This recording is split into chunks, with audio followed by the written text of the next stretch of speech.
আসসালামু আলাইকুম, সবার কি অবস্থা? তোমাদের কি রোজার মধ্যে আজকে আমার প্রথম ক্লাস নাকি? ক্লাস 11? তোমাদের সাথে কি আজকে আমার ফার্স্ট ক্লাস নাকি রমজানের মধ্যে? ওয়ালাইকুম আসসালাম। আমি আলহামদুলিল্লাহ ভালো আছি। তোমাদের কি অবস্থা? তোমাদেরকে মিস করতেছিলাম। তাহলে তোমরা রমজানের মধ্যে তোমাদের আজকে ফার্স্ট ক্লাস নিচ্ছি। তো তোমাদের কে কে রোজা রাখলা সেটা একটু আমাকে জানাও তো। কে কে রোজা রাখছো আজকে? উম,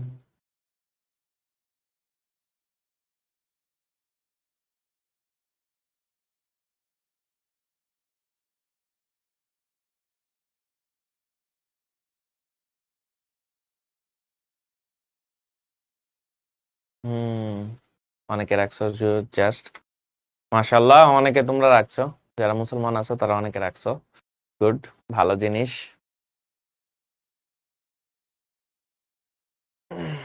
ওকে ওকে ওকে, অনেকে আছো। গুড। জি, আলহামদুলিল্লাহ রোজা রেখেছি। চেষ্টা করব বাকি সবগুলাই রাখার। আগের 4টা ক্লাস করো নাই, রেকর্ডিং ক্লাসটা দেখে নিও। ঠিক আছে, রেকর্ডিং ক্লাসটা দেখে নিলে পারা যাবে আশা করি। আহ ফারজানা বলছে আমার ক্লাসের অপেক্ষা ছিল। আচ্ছা ঠিক আছে। ওকে, এই তো চলে আসছি। আচ্ছা, রোজা রাখছে, ওকে। অনেকে কিন্তু চলে আসছে, ঠিক আছে। হিমালয় বলছে ভাইয়া রোবট বানানো শিখতে চাই। ওকে, ভবিষ্যতে হয়তো কখনো শিখাবো না। ঠিক আছে, রোজায় প্রথম ক্লাস, গুড। ভালোই লাগতেছে তোমাদের রোজার মধ্যে প্রথম ক্লাস নিলাম। ভালোই লাগতেছে। অনেকে লিখতেছে মিস করতেছিলা। ওকে ভাইয়া, ঠিক আছে। ওকে ওকে, হ্যাঁ দেখছি। আমি আলহামদুলিল্লাহ ভালো আছি। ওকে ওকে, ঠিক আছে। ওকে, শিখাবো না, তোমরা আরো একটু বড় হও, ঠিক আছে, ভার্সিটিতে ওঠো তখন শিখাই দেবো না। ওকে, ঠিক আছে। তাহলে অনেকে কিন্তু জয়েন করে ফেলছো, ঠিক আছে। তাহলে আমরা আস্তে ধীরে কি করি, শুরু করি, ঠিক আছে। তো আমরা কমিউনিকেশন সিস্টেমস এবং নেটওয়ার্কিং এই জিনিসটা পড়তেছিলাম, ঠিক আছে। আমাদের প্রাত্যহিক লাইফে এটা কিন্তু আমরা খুব বেশি ব্যবহার করি, ঠিক আছে। প্রাত্যহিক লাইফে খুব বেশি ব্যবহার করি কমিউনিকেশন সিস্টেম ও নেটওয়ার্কিং, যেটার আজকে আমরা পর্ব 7, ঠিক আছে। পর্ব কত, 7 চলে গেছে। ওকে, একজনে বলতে স্যার চুল কাটতে সেলুনে আসছি, সেখানে ক্লাস করছো, গুড। কিন্তু খুব ভালো একটা কাজ করছো। ঠিক আছে। ওকে, হ্যাঁ জুবাইদা, তোমার ক্লাস দেখা যায়। ভার্সিটিতে আমাকে পাবা কই? পাওয়া যাবো ভাই, যদি থাকে নসিবে। আপনা আপনি আসিবে। তো আপনা আপনি তোমার মনে করে দেখা হয়ে যেতে পারে, ঠিক আছে। ঠিক আছে। ওকে। না ভাইয়া, আমাদের আজকে আমরা চেষ্টা করব পুরো অধ্যায়টা শেষ করার। এরপরে আমাদের আরেকটা লেকচার আছে, যে লেকচারে আমরা সবগুলা বোর্ড কোশ্চেন, তারপরে সৃজনশীল কোশ্চেন, এই সব কিছুর আসলে সলভ করা শিখাবো, ঠিক আছে। অ্যাডভান্স যে প্রবলেম গুলা যদি থাকে সেটা আমরা নেক্সট ক্লাসে করব, ঠিক আছে। আজকে মোটামুটি আমাদের চ্যাপ্টারটা শেষ হয়ে যাবে। নেক্সট ক্লাসে আমরা ওই যে সিকিউ এমসিকিউ এগুলো প্রবলেম এবং কিছু অ্যাডভান্স যদি প্রবলেম থাকে সেগুলো আমরা করার চেষ্টা করব, ঠিক আছে। একজনে বলছে ভাইয়া আপনি কোন ইয়ারে? ভাইয়া পড়াশোনা বহুত আগে শেষ, ঠিক আছে। ওকে, বলছে ভাইয়া আগের কিছু ক্লাস করতে পাইনি। ভাইয়া রেকর্ডিং ক্লাসগুলো একটু করে নিও। রেকর্ডিং ক্লাসগুলো করার পরে তুমি একটু যদি বই পড়ো তাহলে তোমার জন্য একটু বুঝতে সুবিধা হবে, ঠিক আছে। তখন তোমার মাথার মধ্যে একটা আইডিয়া থাকবে না কি পড়ছিলাম। তারপরে তুমি যদি বইটা দেখো তাহলে তোমার জন্য একটু ইজি হবে, ঠিক আছে। দিয়েছি ভাইয়া, সঞ্জয় চন্দ্র দিয়ে দিছি উত্তর ভাইয়া। আজকের চ্যাপ্টার শেষ হয়ে যাবে, ঠিক আছে। নেক্সট ক্লাসে আমরা শুধুমাত্র পুরো অধ্যায়ের এমসিকিউ সিকিউ সলভ করা এবং কিছু অ্যাডভান্স যদি প্রবলেম থাকে সেগুলি নিয়ে একটু আলোচনা করে দেবো, যাতে তোমাদের পুরো অধ্যায় সম্পর্কে একটা ভালো ধারণা তৈরি হয়ে যায়, ঠিক আছে। ওকে, আমি আলহামদুলিল্লাহ ভালো আছি। তাহলে আমরা আস্তে ধীরে শুরু করি, ঠিক আছে। তো যারা আজকে আমার ফার্স্ট ক্লাস করতেছো, অনেকেই তোমরা কিন্তু অলরেডি অনেকগুলা ক্লাস করে ফেলছো। যারা আজকে আমার ফার্স্ট ক্লাস করতেছো তাদের বলি আমার নাম মোহাম্মদ রুমান খন্দকার।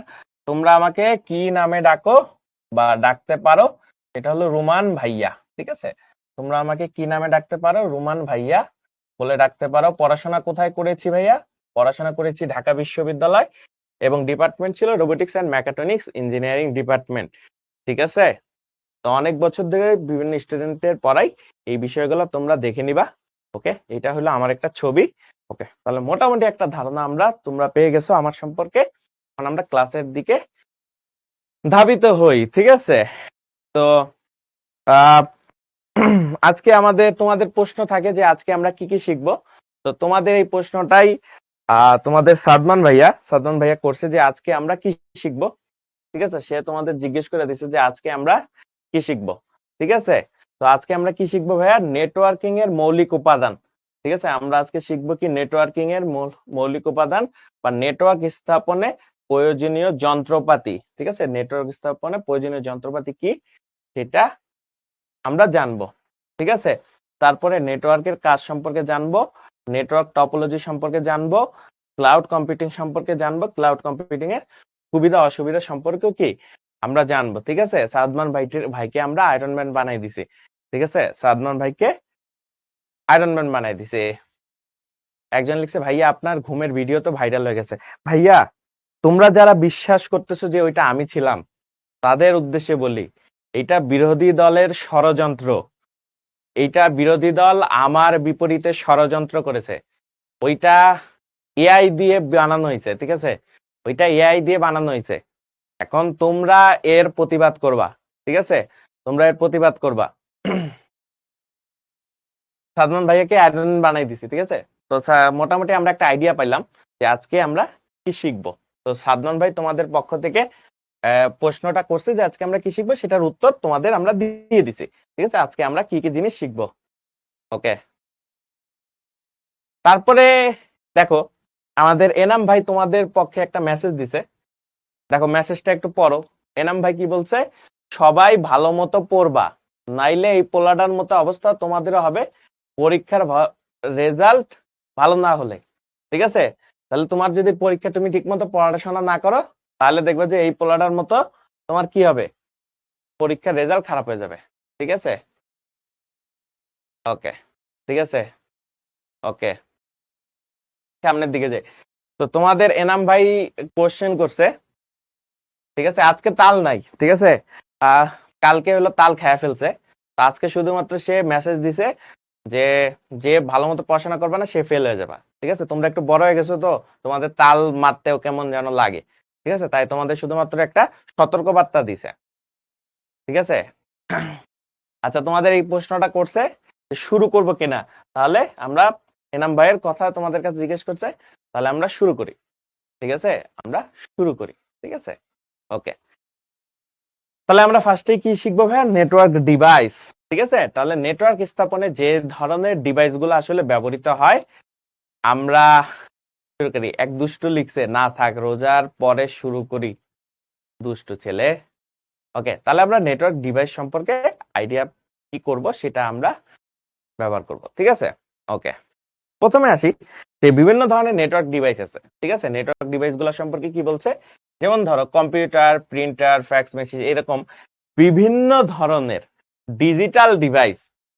ডিজিটাল ডিভাইস একে অপরের সাথে সংযুক্ত হইতে, ঠিক আছে, একে অপরের সাথে সংযুক্ত হইতে অথবা একটা নেটওয়ার্ক, ধরো ল্যান আরেকটা ল্যানের সাথে, অথবা একটা ল্যান আরেকটা ম্যানের সাথে, তাহলে দুইটা নেটওয়ার্কের মধ্যে সংযোগ স্থাপন করতে যেই ডিভাইসগুলা কাজ করে বা যেটা মনে করো যে মধ্যস্থতা করে দেয়, সেগুলিকে আমরা কি বলি? Network device. কি কি নেটওয়ার্ক ডিভাইস আছে ভাই? মডেম আছে। ঠিক আছে, তারপরে এনআইসি কার্ড আছে বা নেটওয়ার্ক ইন্টারফেস কার্ড আছে, তারপরে রিপিটার আছে, হাব আছে, গেটওয়ে আছে, ব্রিজ আছে, রাউটার আছে এবং সুইচ আছে। এবং এই কয়টা নেটওয়ার্ক ডিভাইসের মধ্যে তোমরা কোনগুলা বিভিন্ন সময় দেখছো সেটা বলো তো। তোমরা এইগুলা নেটওয়ার্ক ডিভাইসের মধ্যে কোন নেটওয়ার্ক ডিভাইস গুলা অলরেডি জানো, বলতে পারবো আমাকে? বিভিন্ন জায়গায় নাম শুনছো, সেগুলি আমি একটু শুনি তো। তোমরা কিন্তু অনেকগুলা নাম নিজেই শুনছো।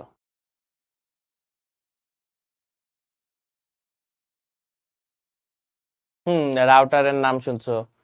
ওকে, রাউটারই ম্যাক্সিমাম শুনছো। মডেমের নাম শুনছো? হ্যাঁ, রাউটার মডেম শুনছো অনেকে। একজনে বলছে সে সবগুলাই দেখছে। ওকে, ভালো, ঠিক আছে, তোমরা কিন্তু অনেকগুলাই অনেক জিনিস দেখছো। ওকে ওকে ওকে ওকে, ঠিক আছে। ওকে, ঠিক আছে, তাহলে আমরা বুঝছি যে তোমরা অনেকেই অনেক জিনিস জানছো। তাহলে ফার্স্টে আমরা কি দিয়ে শুরু করবো ভাই?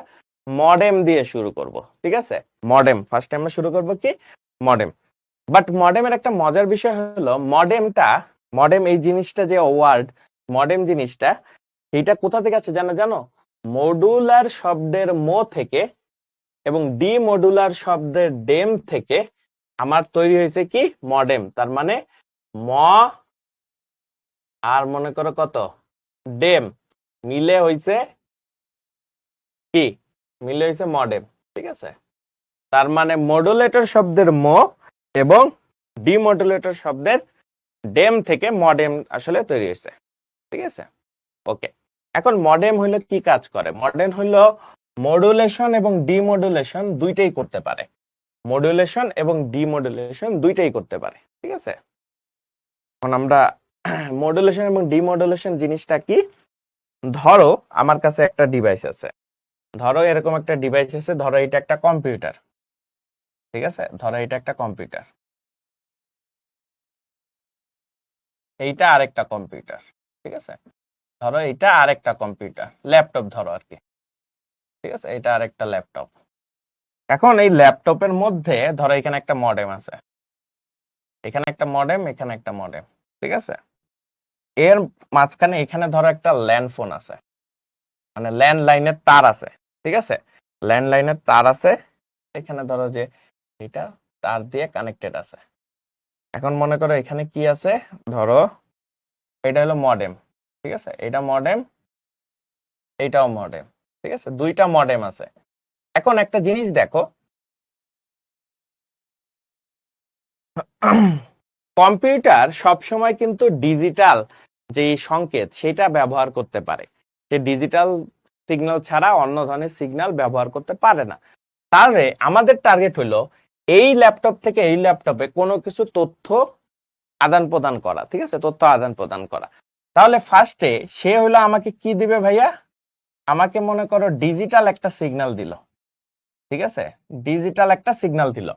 তার মানে কম্পিউটার থেকে ডিজিটাল সিগন্যাল আসছে, মডেম তখন এই যে তারের মধ্যে দিয়ে পাঠাবে, তখন তারের মধ্যে দিয়ে যখন পাঠাবে তখন তাকে কি সিগন্যাল পাঠাইতে হবে? অ্যানালগ সিগন্যাল পাঠাইতে হবে। তাহলে অ্যানালগ সিগন্যালে রূপান্তর করলো, অ্যানালগ সিগন্যালে রূপান্তর করলো, ভালো কথা। আবার এই অ্যানালগ সিগন্যালকে কিসে রূপান্তর করতে হবে ভাইয়া? আমার অবশ্যই ডিজিটাল সিগন্যালে রূপান্তর করতে হবে। কারণ কি? কারণ হইল কম্পিউটার ডিজিটাল সিগন্যাল ছাড়া ব্যবহার করতে পারে না। তাহলে দেখো এই কম্পিউটার ফার্স্টে ডিজিটাল একটা সিগন্যাল দিছিল, সেই ডিজিটাল সিগন্যাল মডেম ডিজিটাল থেকে অ্যানালগে রূপান্তর করে তারের মধ্যে দিয়ে পাঠাইছে। আবার এই মডেমটা এই অ্যানালগ সিগন্যালকে কি করছে ভাইয়া?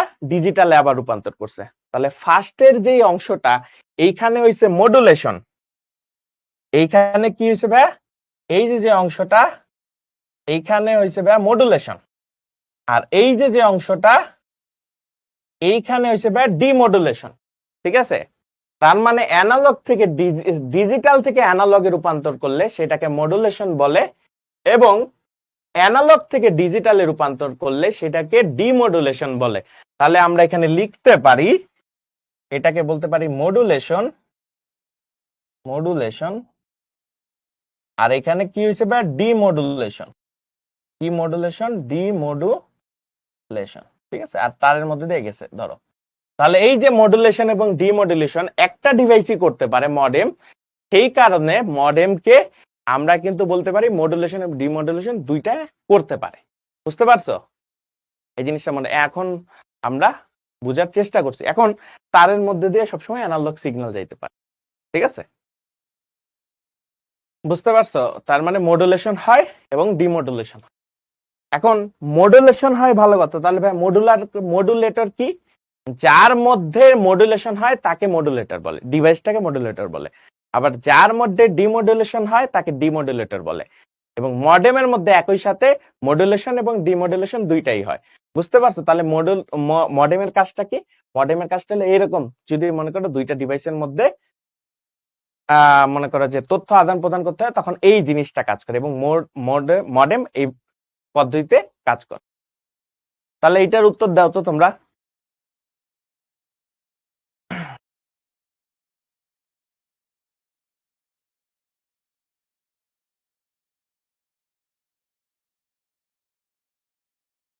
এইটার উত্তর দাও, এটার উত্তর কি হবে? ঠিক আছে, তার মানে কি বলছে, অ্যানালগ সিগন্যাল থেকে, সরি, অ্যানালগ সিগন্যাল থেকে ডিজিটাল, আমাদের ওই যে সেকেন্ড ধাপে ছিল, সেকেন্ড ধাপে থাকলে এটা কি আমি বলছিলাম, এটা হবে মডুলেশন। ঠিক আছে, আমরা সেকেন্ড ধাপে কিন্তু বলে দিছিলাম যে ফার্স্টে মডুলেশন হয়েছিল এবং পরে অ্যানালগ থেকে ডিজিটালে যখন করছি সেটাকে কি বলছি, ডিমডুলেশন। বুঝছো, এটাকে কি বলতে, ডিমডুলেশন বলে। এরপর আছে হাব। ঠিক আছে, হাব হইলো একটা নেটওয়ার্ক ডিভাইস। হাব হইলো একটা নেটওয়ার্ক ডিভাইস, আমি বুঝলাম, একে ল্যান্ড ডিভাইসও বলে, একে ল্যান্ড ডিভাইসও বলে। ঠিক আছে, ল্যান্ড ডিভাইস দুইটা আছে আপাতত, ল্যান্ড ডিভাইস হাব, আরেকটা হলো সুইচ। ঠিক আছে, ল্যান্ড ডিভাইস কয়টা আছে এখানে, হাব আর সুইচ। তো ফার্স্টে আমরা হাব পড়তেছি। হাবের কাজ হইলো, ধরো মনে করো যে কতগুলা কম্পিউটার, আমরা যখন কি জানি বলে টপোলজিতে পড়ছিলাম, স্টার টপোলজি যখন পড়ছিলাম, তোমরা কি স্টার টপোলজি পড়ছো? সেখানে স্টার টপোলজিতে আমাদের কি হয়েছিল, একটা কেন্দ্রীয় ডিভাইস থাকে, তাই না? আমাদের কেন্দ্রীয় ডিভাইসটা হলো সেই ল্যান। ঠিক আছে, কেন্দ্রীয় ডিভাইসটা কি হলো, ল্যান। ঠিক আছে, কেন্দ্রীয় ডিভাইসটা হলো সেই হাব। ঠিক আছে, কেন্দ্রীয় ডিভাইসটা সেই হাব। হাব মানে হলো, জিনিসটা হলো কি হয়, কতগুলা কম্পিউটার যদি মনে করো একটা, ওই যে হাব মানে হাবলা। ঠিক আছে, হাব মানে হাবলা বা বুদ্ধি নাই। ঠিক আছে, এখন জিনিসটা আমরা যদি একটু রিপিট করি,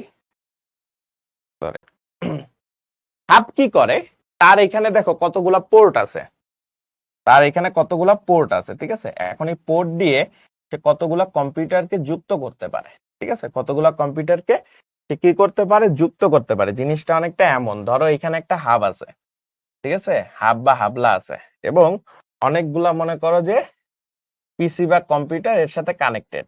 ঠিক আছে, পিসি বা কম্পিউটার এর সাথে কি, ধরো কানেক্টেড।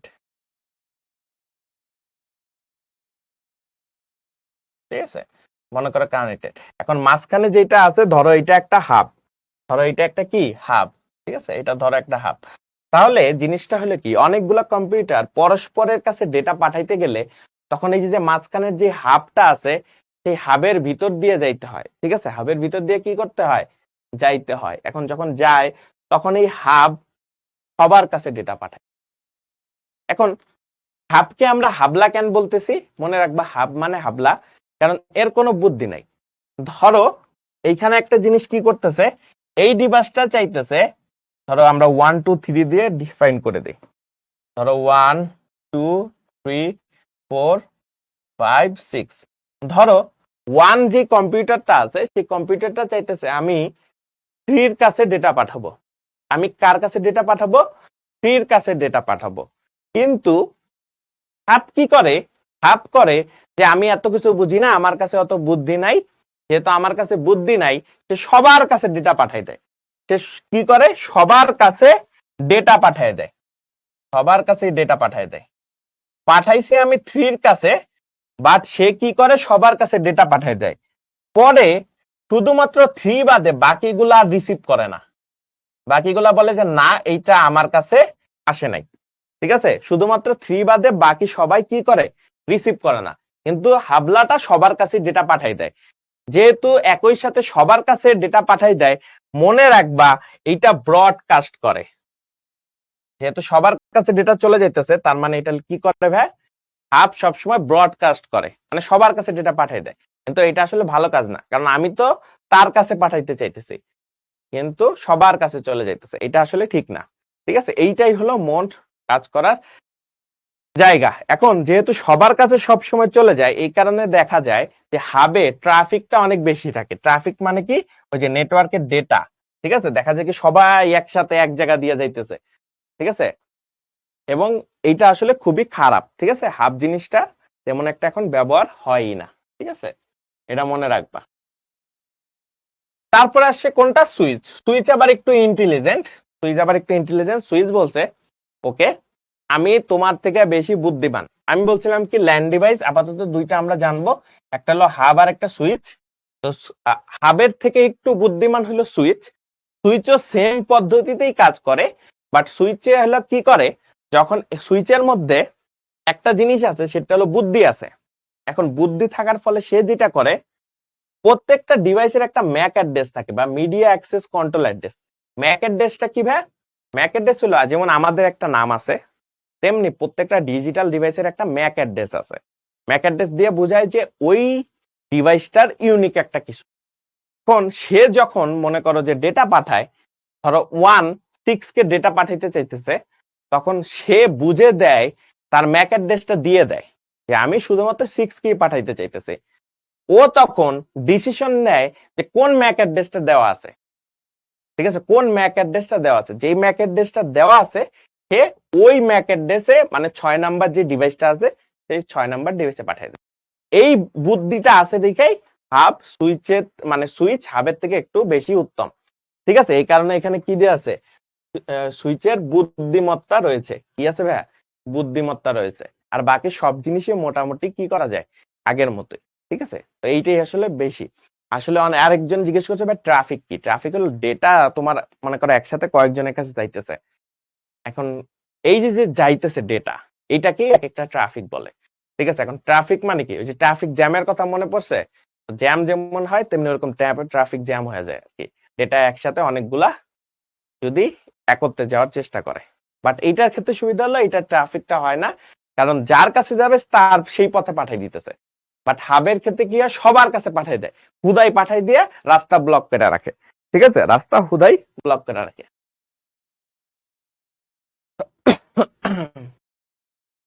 এরপরে আসছে আমাদের কি ভাই, এরপরে আসছে আমাদের ব্রিজ। কারণ ব্রিজটা কেমন ভাইয়া? ব্রিজ হইলো দুইটা আলাদা আলাদা নেটওয়ার্ককে কানেক্ট করে। যেমন ধরো এইটা একটা নেটওয়ার্ক, ঠিক আছে, এইটা আরেকটা নেটওয়ার্ক, এইটা আরেকটা নেটওয়ার্ক, এবং ব্রিজ এর মধ্যবর্তী একটা মধ্যস্থতা হিসেবে কাজ করতেছে। তার মানে দুইটা আলাদা আলাদা নেটওয়ার্ক, তাদেরকে আবার জোড়া লাগাইতেছে হলো ব্রিজ, ঠিক আছে। তার মানে এইটার ফলে একটা কি করছে, একটি বৃহৎ নেটওয়ার্ককে ছোট ছোট সেগমেন্টে ভাগ করে, ঠিক আছে। এই যে একটা সেগমেন্ট, এই যে আরেকটা সেগমেন্ট, তার মানে কি করে ভাইয়া, ব্রিজ হইলো দুইটা ছোট ছোট, ঠিক আছে, সেগমেন্টকে বা নেটওয়ার্ককে একত্রে করে, বুঝা গেছে। এইটাই হলো ব্রিজের কাজ, ঠিক আছে, এটা হলো ব্রিজের কাজ। সুইচ আবার সুইচ মোটামুটি বলছি, রেকর্ডিং ক্লাসটা আবার একটু দেখে নিও, পাইরা যাবা, ঠিক আছে, প্যারা নাই। ওকে, তো আমাদের এরপরে আছে রাউটার। রাউটার তোমরা অনেক নাম শুনছো, তোমাদের বাসায় ওয়াইফাই ইউজ করো দেখে তোমরা রাউটারের নামটা সব থেকে বেশি শুনছো, এবং রাউটারের এই ছবিটা অনেক বেশি দেখছো। তো রাউটারের মেন কাজ হইলো, সে হলো নেটওয়ার্ক অ্যাড্রেস ট্রান্সলেশন নিয়ে কাজ করে, এই পদ্ধতিতে কাজ করে। এর পদ্ধতিতে তার টার্গেট থাকে, একটা রাউটারের টার্গেট থাকে হলো সবসময় কি করা যায়, সে সবসময় যেটা করে একদম সহজ পথে ডেটা ট্রান্সফার করার চেষ্টা করে, সহজ পথে ডেটা ট্রান্সফার করার চেষ্টা করে, ঠিক আছে। তার টার্গেট কি? সহজ পথে। রাউটার সবসময় কি করতে চায়? সহজ পথে ডেটা ট্রান্সফার করতে চায়, সহজ পথে ডেটা ট্রান্সফার করতে চায়, ঠিক আছে, এটা মনে রাখবা, সহজ পথে ডেটা ট্রান্সফার করতে চায়। তার মানে যেই বিকল্প পথে ডেটা সহজে পাঠানো যাবে সেই পদ্ধতিতে আমরা কি করব, ডেটা পাঠাবো। তো এটা হলো নেটওয়ার্ক অ্যাড্রেস ট্রান্সলেশন ব্যবহার করে করা যায়, ঠিক আছে। নেটওয়ার্ক অ্যাড্রেস পদ্ধতি ব্যবহার করে কি করা যায়, করা যায়, ঠিক আছে। এখন ব্যবহার করে নেটওয়ার্ক চিহ্ন থাকে একটি নেটওয়ার্ক থেকে পাওয়া ডেটা সংকেত সবচেয়ে কম দূরত্বের পথ ব্যবহার করে আমার কি করা যায়, এটা আসলে ডেটা পাঠায়, ঠিক আছে। একজন স্প্যামিং করতেছে, দুষ্টু ছেলে, ওকে দাঁড়াও। তো রাউটার ডেটা ফিল্টারিং করতে পারে এবং নেটওয়ার্কের ডেটার আধিক্য এবং ব্যস্ততা দেখতে পেলে, যদি একটা পথে মনে করো যে নেটওয়ার্কের কি ডেটার আধিক্য থাকে এবং ব্যস্ততা দেখতে পেলে রাউটার সেই রুট পথ পরিহার করে অন্য রুট দিয়ে ডেটা পাঠাতে কি করে সক্ষম, ঠিক আছে, অন্য রুট দিয়ে ডেটা পাঠাতে কি সক্ষম, ঠিক আছে, এটা মনে থাকবে। ব্রিজ হলো দুইটা নেটওয়ার্ককে পরস্পরের সাথে কানেক্ট করে, দুইটা নেটওয়ার্ককে পরস্পরের সাথে কানেক্ট করে। কলিশন মানে হলো ধাক্কা, ঠিক আছে, কলিশন মানে হলো ধাক্কা, ঠিক আছে। এই পোর্টাল মাঝে সংযোগ স্থাপন, এখানে একটা জিনিস হলো কি, এই কথাটা ইম্পর্টেন্ট, রাউটার কিন্তু সবসময় একটা প্রোটোকল বিশিষ্ট নেটওয়ার্কের মধ্যে কানেক্ট করাইতে পারে, মানে একই প্রোটোকল বিশিষ্ট কি করতে পারে, সংযোগ স্থাপন করতে পারে, ঠিক আছে। ব্রিজে কি হাব ব্যবহার করা হয়? তুমি একটা জিনিস করবা, ব্রিজ তো হাব জিনিসটা হলো কি, ওইটা অন্য আরেকটা নেটওয়ার্ক, ঠিক আছে। হাব দিয়ে যেটা বানাইছি ওইটা একটা নেটওয়ার্ক, আবার মনে করো অন্য আরেকটা হাব দিয়ে বানাইছি সেটা হলো আরেকটা নেটওয়ার্ক। রুট মানে হলো পথ, ঠিক আছে, রুট মানে হলো পথ, রুট মানে পথ, ঠিক আছে। ওকে, তার মধ্যে দুইটা যখন কানেক্ট করছো সেইটা হইলো তোমার ব্রিজ। এখন তুমি ওই হাবের পরিবর্তে সুইচও ব্যবহার করতে পারো, সেটা তো আলাদা একটা নেটওয়ার্ক ছিল, ঠিক আছে। ওকে, প্রোটোকল মানে নিয়ম কানুন, প্রোটোকল মানে নিয়ম কানুন, মানে কি প্রোটোকল বা নিয়ম কানুনে তোমার ডেটা ট্রান্সফার হবে সেটাকে বোঝায়, ঠিক আছে। তো এখানে বলছে রাউটার সবসময় একই প্রোটোকল বিশিষ্ট নেটওয়ার্কের মাঝে সংযোগ স্থাপন করতে পারে, মানে নিয়ম কানুন একই রকম হবে, ঠিক আছে। বাট যদি প্রোটোকল বিভিন্ন টাইপের হয় তখন কিন্তু আমার ডেটা ট্রান্সফারটা ঠিক মতো হবে না রাউটারে, এটা বলে দেওয়া আছে, ঠিক আছে। ওকে, তারপরে কি আছে ভাইয়া, রিপিটার। রিপিটারে বলছিলাম আমরা কি, যারা আগের ক্লাসগুলো কোনো একটা করছো সেখানে আমরা রিপিটার নিয়ে বলছিলাম। রিপিটার হলো অনেকটা গ্লুকোজের মতো। রিপিটার হলো কি, গ্লুকোজ। কার গ্লুকোজ ভাই? সিগন্যালের গ্লুকোজ। সিগন্যাল, সিগন্যাল যখন দুর্বল হয়ে যায়, অনেক দূর যাওয়ার পরে ধরো সিগন্যাল দুর্বল হয়ে গেছে, ঠিক আছে। ধরো মনে করো অনেক দূর আসছে, এই হলো আমার সিগন্যাল ছিল, বাট আস্তে আস্তে আস্তে আস্তে আস্তে আস্তে এ ধরো সিগন্যাল দুর্বল হয়ে গেছে, তার মানে সিগন্যাল কি হয়ে গেছে, দুর্বল হয়ে গেছে, ঠিক আছে। ধরো সিগন্যাল কি হয়েছে, দুর্বল, ঠিক আছে, সিগন্যাল দুর্বল। তোমরাও মনে করো যে যখন এই যে সারাদিন রোজা রাখার পরে দুর্বল হয়ে যাও, তারপরে কি খাও, শরবত খাও না, শরবত খাও, তো ওই শরবতের কাজটা করে দেয় কে, শরবতের কাজটা করে দেয় রিপিটার, ঠিক আছে। আর রিপিটার, রিপিটার কি করে, সে শরবতের কাজটা করে দেয়, শরবতের কাজটা করে দিয়ে ওকে কি করে, আবার মনে করো চাঙ্গা করে তোলে। এই সিগন্যালকে আবার মনে করো শক্তিশালী করে তোলার কাজটা করে দেয় কে, রিপিটার। এবং এই জিনিসটা কত দূর পর্যন্ত সে আবার মনে করো যে শক্তিশালী থাকে, 100 মিটার পর্যন্ত, ঠিক আছে। 100 মিটার পর্যন্ত এই সিগন্যালটা আবার শক্তিশালী করে, 100 মিটারের পর থেকে আবার দেখা যায় দুর্বল হওয়া শুরু করে। তো 100 মিটার পরে আবার একটা কি করতে হয়, রিপিটার যোগ করতে হয়, ঠিক আছে। রিপিটার তাহলে অনেকটা গ্লুকোজের মতো কাজ করে, মনে রাখবা। সে হলো দুর্বল হয়ে যাওয়া সিগন্যালকে আবার সতেজ করে তোলার কাজটা করে,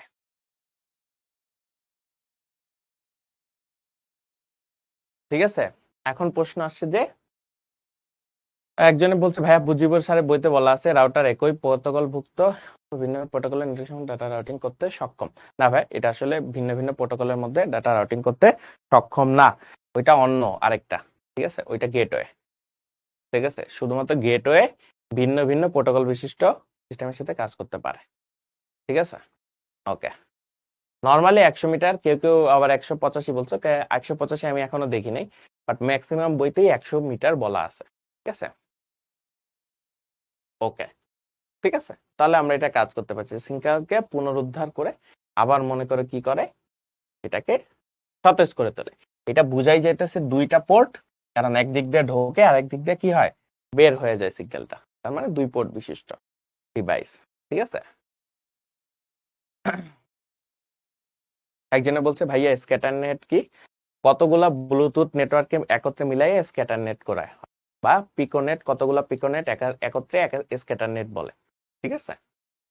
তারপরে বলছে গেটওয়ে, গেটওয়ে কি বলছে, যুক্ত করে বড় ধরনের নেটওয়ার্ক গড়ে তোলে, ঠিক আছে। এইখানে দেখো গেটওয়ের কথা বলছিলাম, গেটওয়ে দেখো ভিন্ন ধর্মী প্রোটোকল বিশিষ্ট নেটওয়ার্কের মধ্যে সংযোগ স্থাপনের জন্য, ঠিক আছে।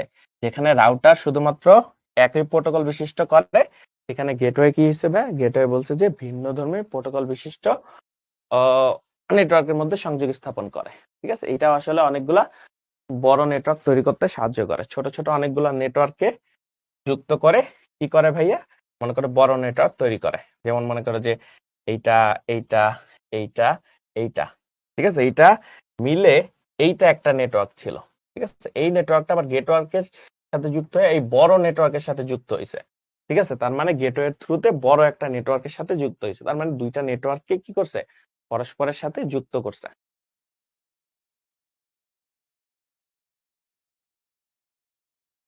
ঠিক আছে, তাহলে আমরা মোটামুটি একটা গেটওয়ের আইডিয়াও পেয়ে গেলাম।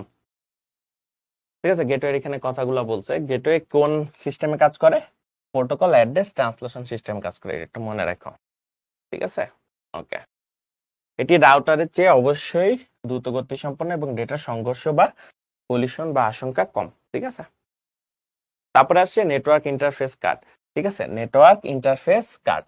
এখন নেটওয়ার্ক ইন্টারফেস কার্ডটা আসলে আমাদের বেশিরভাগ ক্ষেত্রে ডিজিটাল ডিভাইস যেমন কম্পিউটার, প্রিন্টার, তারপরে ফটোকপির মেশিন, এগুলোর সাথে যুক্ত থাকে।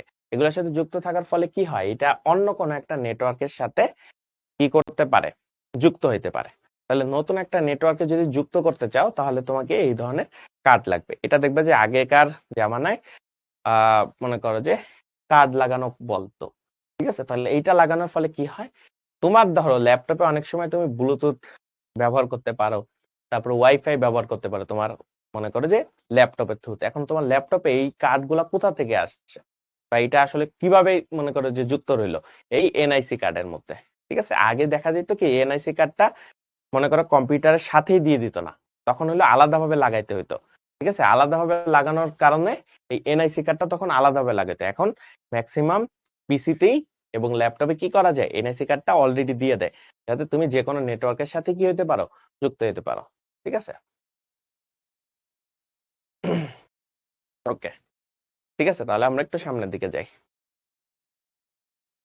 তারপরে নেটওয়ার্ক টপোলজি। আমরা নেটওয়ার্ক টপোলজি আজকে শুরু করলাম। নেটওয়ার্ক টপোলজি মানে কতগুলা ডিভাইস একে অপরের সাথে কিভাবে যুক্ত, সেটাকে বোঝায় হলো নেটওয়ার্ক টপোলজি। ঠিক আছে, তার মানে একটা নেটওয়ার্ক তৈরি করতে গেলে তোমার কতগুলো ডিভাইস একে অপরের সাথে কেমনে কানেক্টেড, সেটাই বোঝাইতে গেলে তোমাকে নেটওয়ার্ক টপোলজি বলে।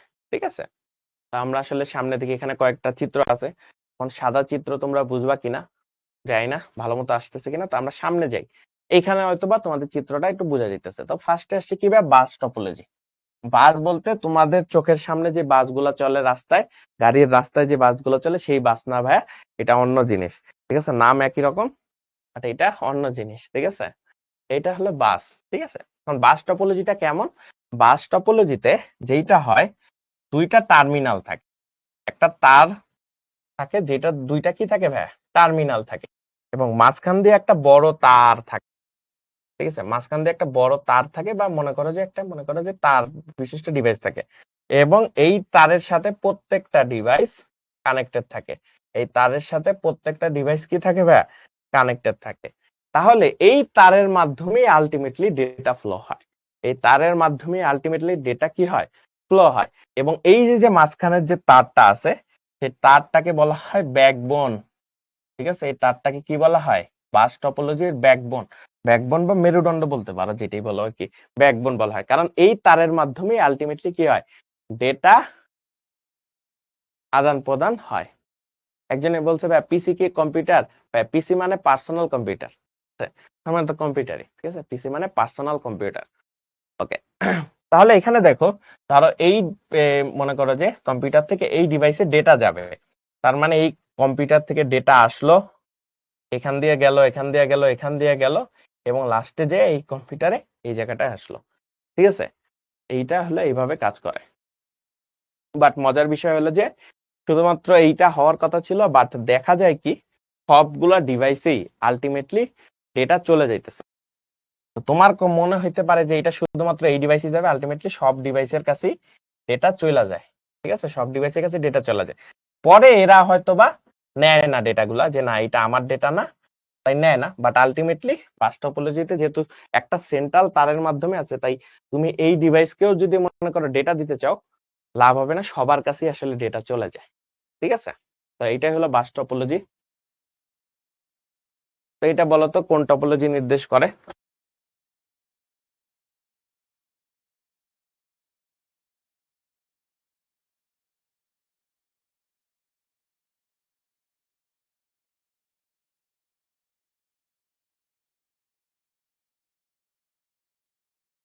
হুম, এটা কিন্তু বাস টপোলজি। কেন ভাইয়া বাস টপোলজি?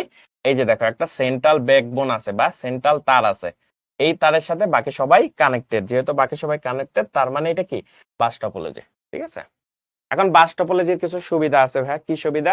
এই টপোলজির প্রধান ছবিটা হলো নেটওয়ার্ক, খুবই সাধারণ, দেখেই বুঝে যেতেছে খুবই সহজ সরল সাধারণ, বেশি কমপ্লেক্স কিছু নয়। লাইনের সংখ্যা মাত্র একটা, লাইনের সংখ্যা কত, মাত্র একটা লাইন দিয়ে তোমার মনে করে কাজটা হয়ে যেতেছে, সহজ সাশ্রয়ী, কোএক্সিয়াল কেবল দিয়ে ব্যবহার করা যেতেছে, ঠিক আছে। এবং এই নেটওয়ার্ক ব্যবহার করলে সর্বোচ্চ কত, 10 থেকে 10 MBPS পর্যন্ত সমর্থন করে, মানে 10 MBPS পর্যন্ত ডেটা পাঠাইতে পারবা, ঠিক আছে। তারপরে হলো রিপিটারের সাহায্যে নেটওয়ার্কের ব্যাকবোন সহজে সম্প্রসারণ করা যায়। তুমি চাইতেছো আরো বড় একটা নেটওয়ার্ক বানাবা, রিপিটার অ্যাড করে দাও, তাহলে দেখবো ওই তারের মধ্যে দিয়েও কি করা যাবে, তোমার বড় একটা তুমি নেটওয়ার্ক বানাইতে পারবা। এই টপোলজির সরল এবং ছোট আকারের নেটওয়ার্কে ব্যবহার করা সহজ, ঠিক আছে। ছোট আকারের নেটওয়ার্ক যদি হয় নিজেদের বাসার মধ্যে, তাহলে তুমি এই টপোলজি ব্যবহার করতে পারো। এই টপোলজির একটা নোড নষ্ট হলেও অন্য নোড গুলো কি হয় না, প্রভাবিত হয় না। একটা কম্পিউটার নষ্ট হয়ে গেলেও সমস্যা নাই, যেহেতু সেন্ট্রাল লাইনের মধ্যে দিয়ে ডেটা যাইতেছে, তাহলে করাই যাবে। একজনে বলছে তাহলে একসাথে দুটি কম্পিউটারে দেওয়া যাবে, হ্যাঁ চাইলে দিতে পারবা। ওকে, তারপরে সহজেই কোনো কম্পিউটার নেটওয়ার্কে যুক্ত এবং নেটওয়ার্ক হতে বিচ্ছিন্ন করা যায়। তারপরে কি বলছে যে কেন্দ্রীয় কোনো নেটওয়ার্ক ডিভাইস বা সার্ভারের প্রয়োজন হয় না, ফলে খরচ কম হয়। যেমন আমাদের কোনো সেন্ট্রাল ডিভাইসের দরকার হয় না, হাব বা সুইচের দরকারই হয় না, খুবই সহজ সরল।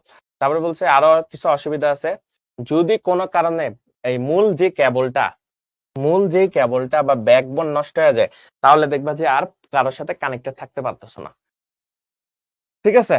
তারপরে কি বলছে ভাই, তারপরে বলছে ভাই এই টপোলজিতে ডেটা ট্রান্সমিশনের জন্য কোনো সমন্বয়ের ব্যবস্থা নাই, ঠিক আছে, কোনো সমন্বয় ব্যবস্থা নাই। যে কোনো নোড যে কোনো সময় ডেটা ট্রান্সমিশন করতে পারে, যে কোনো সময় যদি দুটি নোড একই সাথে বার্তা পাঠায়, তবে উভয় নোডের সংকেত একে অপরের সাথে সংঘর্ষ হয়।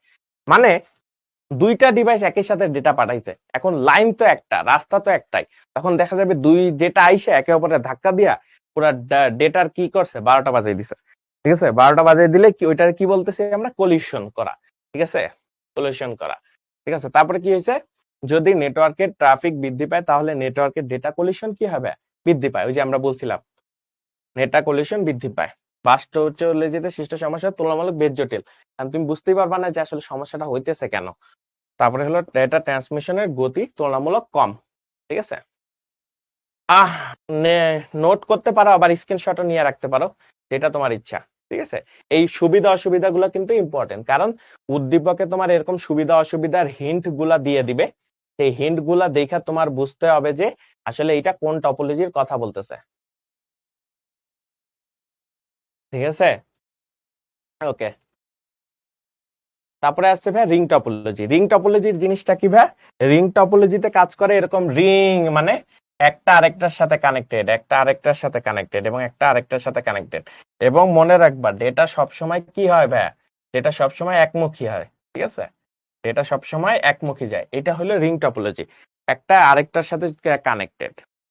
এন্ড মজার বিষয় হলো এইটা যদি ফার্স্ট কম্পিউটার হয়, ধরো এটা হলো ফার্স্ট কম্পিউটার, এটা সেকেন্ড কম্পিউটার, এটা থার্ড কম্পিউটার, এটা ফোর্থ কম্পিউটার, ঠিক আছে। তো ফোর্থ কম্পিউটার হলে একটা জিনিস দেখো, প্রথম কম্পিউটার লাস্ট কম্পিউটারের সাথে আলটিমেটলি যুক্ত হয়েছে, প্রথম কম্পিউটার লাস্ট কম্পিউটারের সাথে আলটিমেটলি যুক্ত হয়েছে। এবং এখানে একটা দেখো কত ঝামেলা, দেখো তুমি যদি 3 নাম্বার কম্পিউটারে কোনো ডেটা পাঠাইতে চাও, তোমার 2 নাম্বার কম্পিউটার হইয়া যাইতে হবে, ঠিক আছে। আবার যদি 4 নাম্বার কম্পিউটারে তুমি ডেটা পাঠাইতে চাও, ডিরেক্টলি পাঠাইতে পারবা না, তোমার 1 2 3 4, তার মানে এইভাবে ঘুরে কতগুলো ঘুরে এইখানে যাইতে হবে, এবং একমুখী ডেটা প্রবাহ হয়। এখন যদি কোনো কারণে একটা ডিভাইস, ধরো এই কম্পিউটারটা নষ্ট হয়ে গেছে, তার মানে পুরা নেটওয়ার্কটা নষ্ট, কারণ তোমার এখানে তো মনে করো যে খাল হয়ে গেছে, খাল বলতে বুঝো, মনে করো যে রাস্তা ছিল, ওইখান দিয়ে মনে করো যে পানি ঢুইকা তোমার মনে করো ব্রিজ ভেঙে ফেলছে, যেহেতু ব্রিজ ভেঙে ফেলছে, সেটাকে আমাদের মনে করো যে কি হয়েছে, ডেটা আর যাইতে পারতেছে না। তার মানে এটা যদি একবার নষ্ট হয়ে যায়, তাহলে তোমার ডেটা কি হবে না, আর যাইতে পারবে না। এখন প্রশ্ন আসতে পারে ভাই, একজনে জিজ্ঞেস করছে ভাই নোড সিম্বল মানে কি, এই যে যে এক একটা ডিজিটাল ডিভাইস কানেক্টেড আছে না একে অপরের সাথে, এগুলিকে নোড বলে, ঠিক আছে, এগুলির কি বলে ভাই, নোড। এখানে 4টা নোড আছে, ঠিক আছে, এখানে 4টা নোড আছে, এখানে কয়টা নোড আছে ভাই, 4টা নোড আছে টোটাল, ঠিক আছে, টোটাল 4টা নোড আছে আমার কাছে। ওকে, তাহলে এইটাই আমাদের রিং টপোলজি। তো রিং টপোলজি এখানে বলছে যে চার, যে মনে করে যে অনেকটা রিং এর মতো তৈরি করে, ঠিক আছে, এবং ডেটা সবসময় মনে করে যে এরকম ঘুরতে থাকে, ডেটা প্রবাহ, ঠিক আছে, এভাবে হলো রিং এর মতো চলতে থাকে, এটা হলো রিং টপোলজি। তারপরে মনে করো রিং টপোলজির কিছু সুবিধা আছে। কি কি সুবিধা আছে? আর রিং নেটওয়ার্কে কোনো সার্ভার কম্পিউটারের প্রয়োজন হয় না, মানে তোমার ডিরেক্ট সার্ভারের কাছে পাঠাইতে হয় না, নিজেরা নিজেদের সাথে কানেক্টেড থাকতে পারে, এবং কেন্দ্রীয় কোনো কম্পিউটারে নির্ভর করতে হয় না, তার মানে কেন্দ্রীয় ডিভাইস হাব বা সুইচেরও কি হয় না, দরকার হয় না, কারণ হাব বা সার্ভার তো মনে করো যে সুইচ যেহেতু ব্যবহার করতেছে না, তার মানে কেন্দ্রীয় ডিভাইসের কোনো দরকার নাই। তারপর বলছে টুইস্টেড পেয়ার কেবল গুলো সস্তা, সহজেই পাওয়া যায়, তাই ইনস্টলেশন খরচ কম, কারণ তার ব্যবহার করতেছি, আর তারগুলো ম্যাক্সিমামই টুইস্টেড পেয়ার কেবল দিয়ে ব্যবহার করা হয়, ঠিক আছে। তারপর বলছে সংকট একমুখী হয়, ডেটা কলিশন বা সংঘর্ষ হয় না, ডেটা কলিশন বা সংঘর্ষ হয় না, ভালো কথা। একমুখী ডেটা, তার মানে রাস্তা খালি থাকে, বাট অসুবিধা অনেক বেশি। অসুবিধা কি? নেটওয়ার্কের একটি মাত্র কম্পিউটার নষ্ট হলে কি বলছিলাম, পুরো নেটওয়ার্ক অকার্যকর হয়ে যায়। তারপরে কি হবে? রিং টপোলজির ক্ষেত্রে নেটওয়ার্কের কোনো সমস্যা নিরূপণ বেশ জটিল, ঠিক আছে, তুমি বুঝতেই পারবা না কোনটা আসলে নষ্ট হয়েছে এবং কি কারণে তোমার নেটওয়ার্ক ঝামেলা করতেছে। তারপরে কি আছে? নেটওয়ার্কে কোনো কম্পিউটার সংযোজন বা অপসারণে পুরো নেটওয়ার্ক কার্যক্রম ব্যাহত হয়, ঠিক আছে, একটা কম্পিউটার সরাই ফেললে তোমার নেটওয়ার্কটা বন্ধ হয়ে গেছে, আবার এটা কানেক্টেড করা এটা অনেক প্যারার কাজ। তারপরে বলছে কি, ডেটা ট্রান্সমিশনের প্রয়োজনীয় সময় সরাসরি নোডের সংখ্যার সাথে সমানুপাতিক। নোডের সংখ্যা বলতে ধরো তোমার কাছে যদি তুমি চাও যে তোমার হলো 5টা নোড বা 5টা কম্পিউটার একে অপরের সাথে এই মনে করে যে রিং টপোলজিতে যুক্ত আছে, এখন তুমি 1 নাম্বার কম্পিউটার থেকে 5 নাম্বার কম্পিউটারে যে ডেটা পাঠাইতে চাও, তাহলে তোমার 2, 3, 4 এই 4টা ডিভাইস ঘুরে যে 5 নাম্বারের কাছে যাইতে হবে। তার মানে তোমার এই যে যে প্রয়োজনীয় সময় সেটা সরাসরি কার সমানুপাতিক? এটা তোমার নোড সংখ্যার সমানুপাতিক। যত বেশি কম্পিউটার বেশি, তত তোমার টাইমটা বেশি লাগবে, ঠিক আছে। নেটওয়ার্ক কম্পিউটারের সংখ্যা বাড়লে ডেটা টাইম সময় বেড়ে যায়। রিং টপোলজির জন্য জটিল নিয়ন্ত্রণ সফটওয়্যার ব্যবহৃত হয়। একমুখী বৃত্তাকার পথে নোড ডেটা প্রয়োগ কাজে ফলে সংকেত আদান প্রদান অনেক ধীর গতি সম্পন্ন হয়।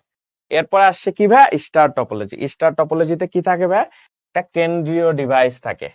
কি থাকে ভাই? কেন্দ্রীয় ডিভাইস, ঠিক আছে, এর মধ্য দিয়ে সব কাজ টাজ হয় আর কি। অলরেডি আমরা এটা নিয়ে আলোচনা করছি। এখন কেন্দ্রীয় ডিভাইস হিসেবে কি কি থাকে ভাই? কেন্দ্রীয় হিসেবে ডাকে হলো তুমি হাবও ব্যবহার করতে পারো, সুইচও ব্যবহার করতে পারো, ঠিক আছে। হাব বা সুইচ যেটা তোমার মন চায় তুমি সেইটাই ব্যবহার করতে পারো, হাবও ব্যবহার করতে পারো, সুইচও ব্যবহার করতে পারো, এবং প্রত্যেকের কাছে প্রত্যেকের ডেটা পাঠানোর ক্ষেত্রে এই হাব বা সুইচের মাধ্যমে ডেটা পাঠায়। আমরা কিছুক্ষণ আগে এটা কিন্তু বুঝাইছি। তবে নরমালি বর্তমানে সবাই হাব আর কেউ ব্যবহার করে না, সবাই সুইচই ব্যবহার করে, কারণ সুইচ হলো একটু বুদ্ধিমত্তা আছে, সে যেই কম্পিউটারে পাঠাতে চায় সেই কম্পিউটারই পাঠায়, তাই নরমালি সুইচটাই ব্যবহার করা হয়। স্টার টপোলজিতে এই কাজটা হয়, ঠিক আছে। স্টার টপোলজিতে সবসময় কেন্দ্রীয় ডিভাইসের উপর ডিপেন্ড করে।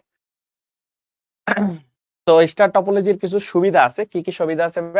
একটি নোড নষ্ট হলেও নেটওয়ার্কের বাকি নোডগুলো কি হয়? কার্যকর থাকে, কারণ তোমার একটা নোড বা কম্পিউটার যে নষ্ট হয়ে যায় তাতে সমস্যা নাই, বাকি কম্পিউটারগুলো চালু আছে, তোমার কেন্দ্রীয় ডিভাইসও চালু আছে। তারপর কি বলছে ভাই? Two state pair coaxial cable এবং এগুলি ব্যবহার করা যায়, এই তারগুলা ব্যবহার করা যায়, ঠিক আছে। তারপরে যে কোনো সময় যুক্ত করা বা বাদ দেওয়া যায়, ঠিক আছে, কারণ এটা টোটালি ডিপেন্ড করে তোমার কেন্দ্রীয় ডিভাইসের সাথে। তুমি তোমার নেটওয়ার্কে নতুন একটা কি করতে চাইতেছো? কম্পিউটার অ্যাড করতে চাইতেছো। একজন বলছে ভাইয়া স্টার মানে 5টা হবে, এখানে 6টা নোড কেন? ভাইয়া স্টার টপোলজির মেন বৈশিষ্ট্যই হলো মাঝখানে একটা কেন্দ্রীয় ডিভাইস থাকবে, এখানে সর্বনিম্ন 2টা ডিভাইস থেকে শুরু হয়, এরপরে তোমার যত মন চায় তুমি অ্যাড করতে পারবা, ঠিক আছে, যতগুলা তোমার সুইচের পোর্ট সংখ্যা আছে, ঠিক আছে। এখানে 6টা নোড বা 5টা নোড বলা কথা না, সর্বনিম্ন 2টা যদি ডিভাইস থাকে এবং তাদের মধ্যে যদি এরকম সুইচ থাকে, তুমি সেটাও স্টার টপোলজি বলবা, ঠিক আছে। ওকে, তারপরে বলছে অপটিক্যাল কেবল ব্যবহার করা যায়, যে কোনো সময় নোড যুক্ত করা বা বাদ দেওয়া যায়, এতে নেটওয়ার্ক প্রভাবিত হয় না, ঠিক আছে। তারপরে কি হয়েছে? কেন্দ্রীয় ভাবে নেটওয়ার্ক রক্ষণাবেক্ষণ নিয়ন্ত্রণ সহজ, ডেটা চলাচলের কি হয়? গতি তুলনামূলক কি হয়? বেশি। তারপরে ডেটা চলাচলে কলিশন হওয়ার সম্ভাবনা কি নাই?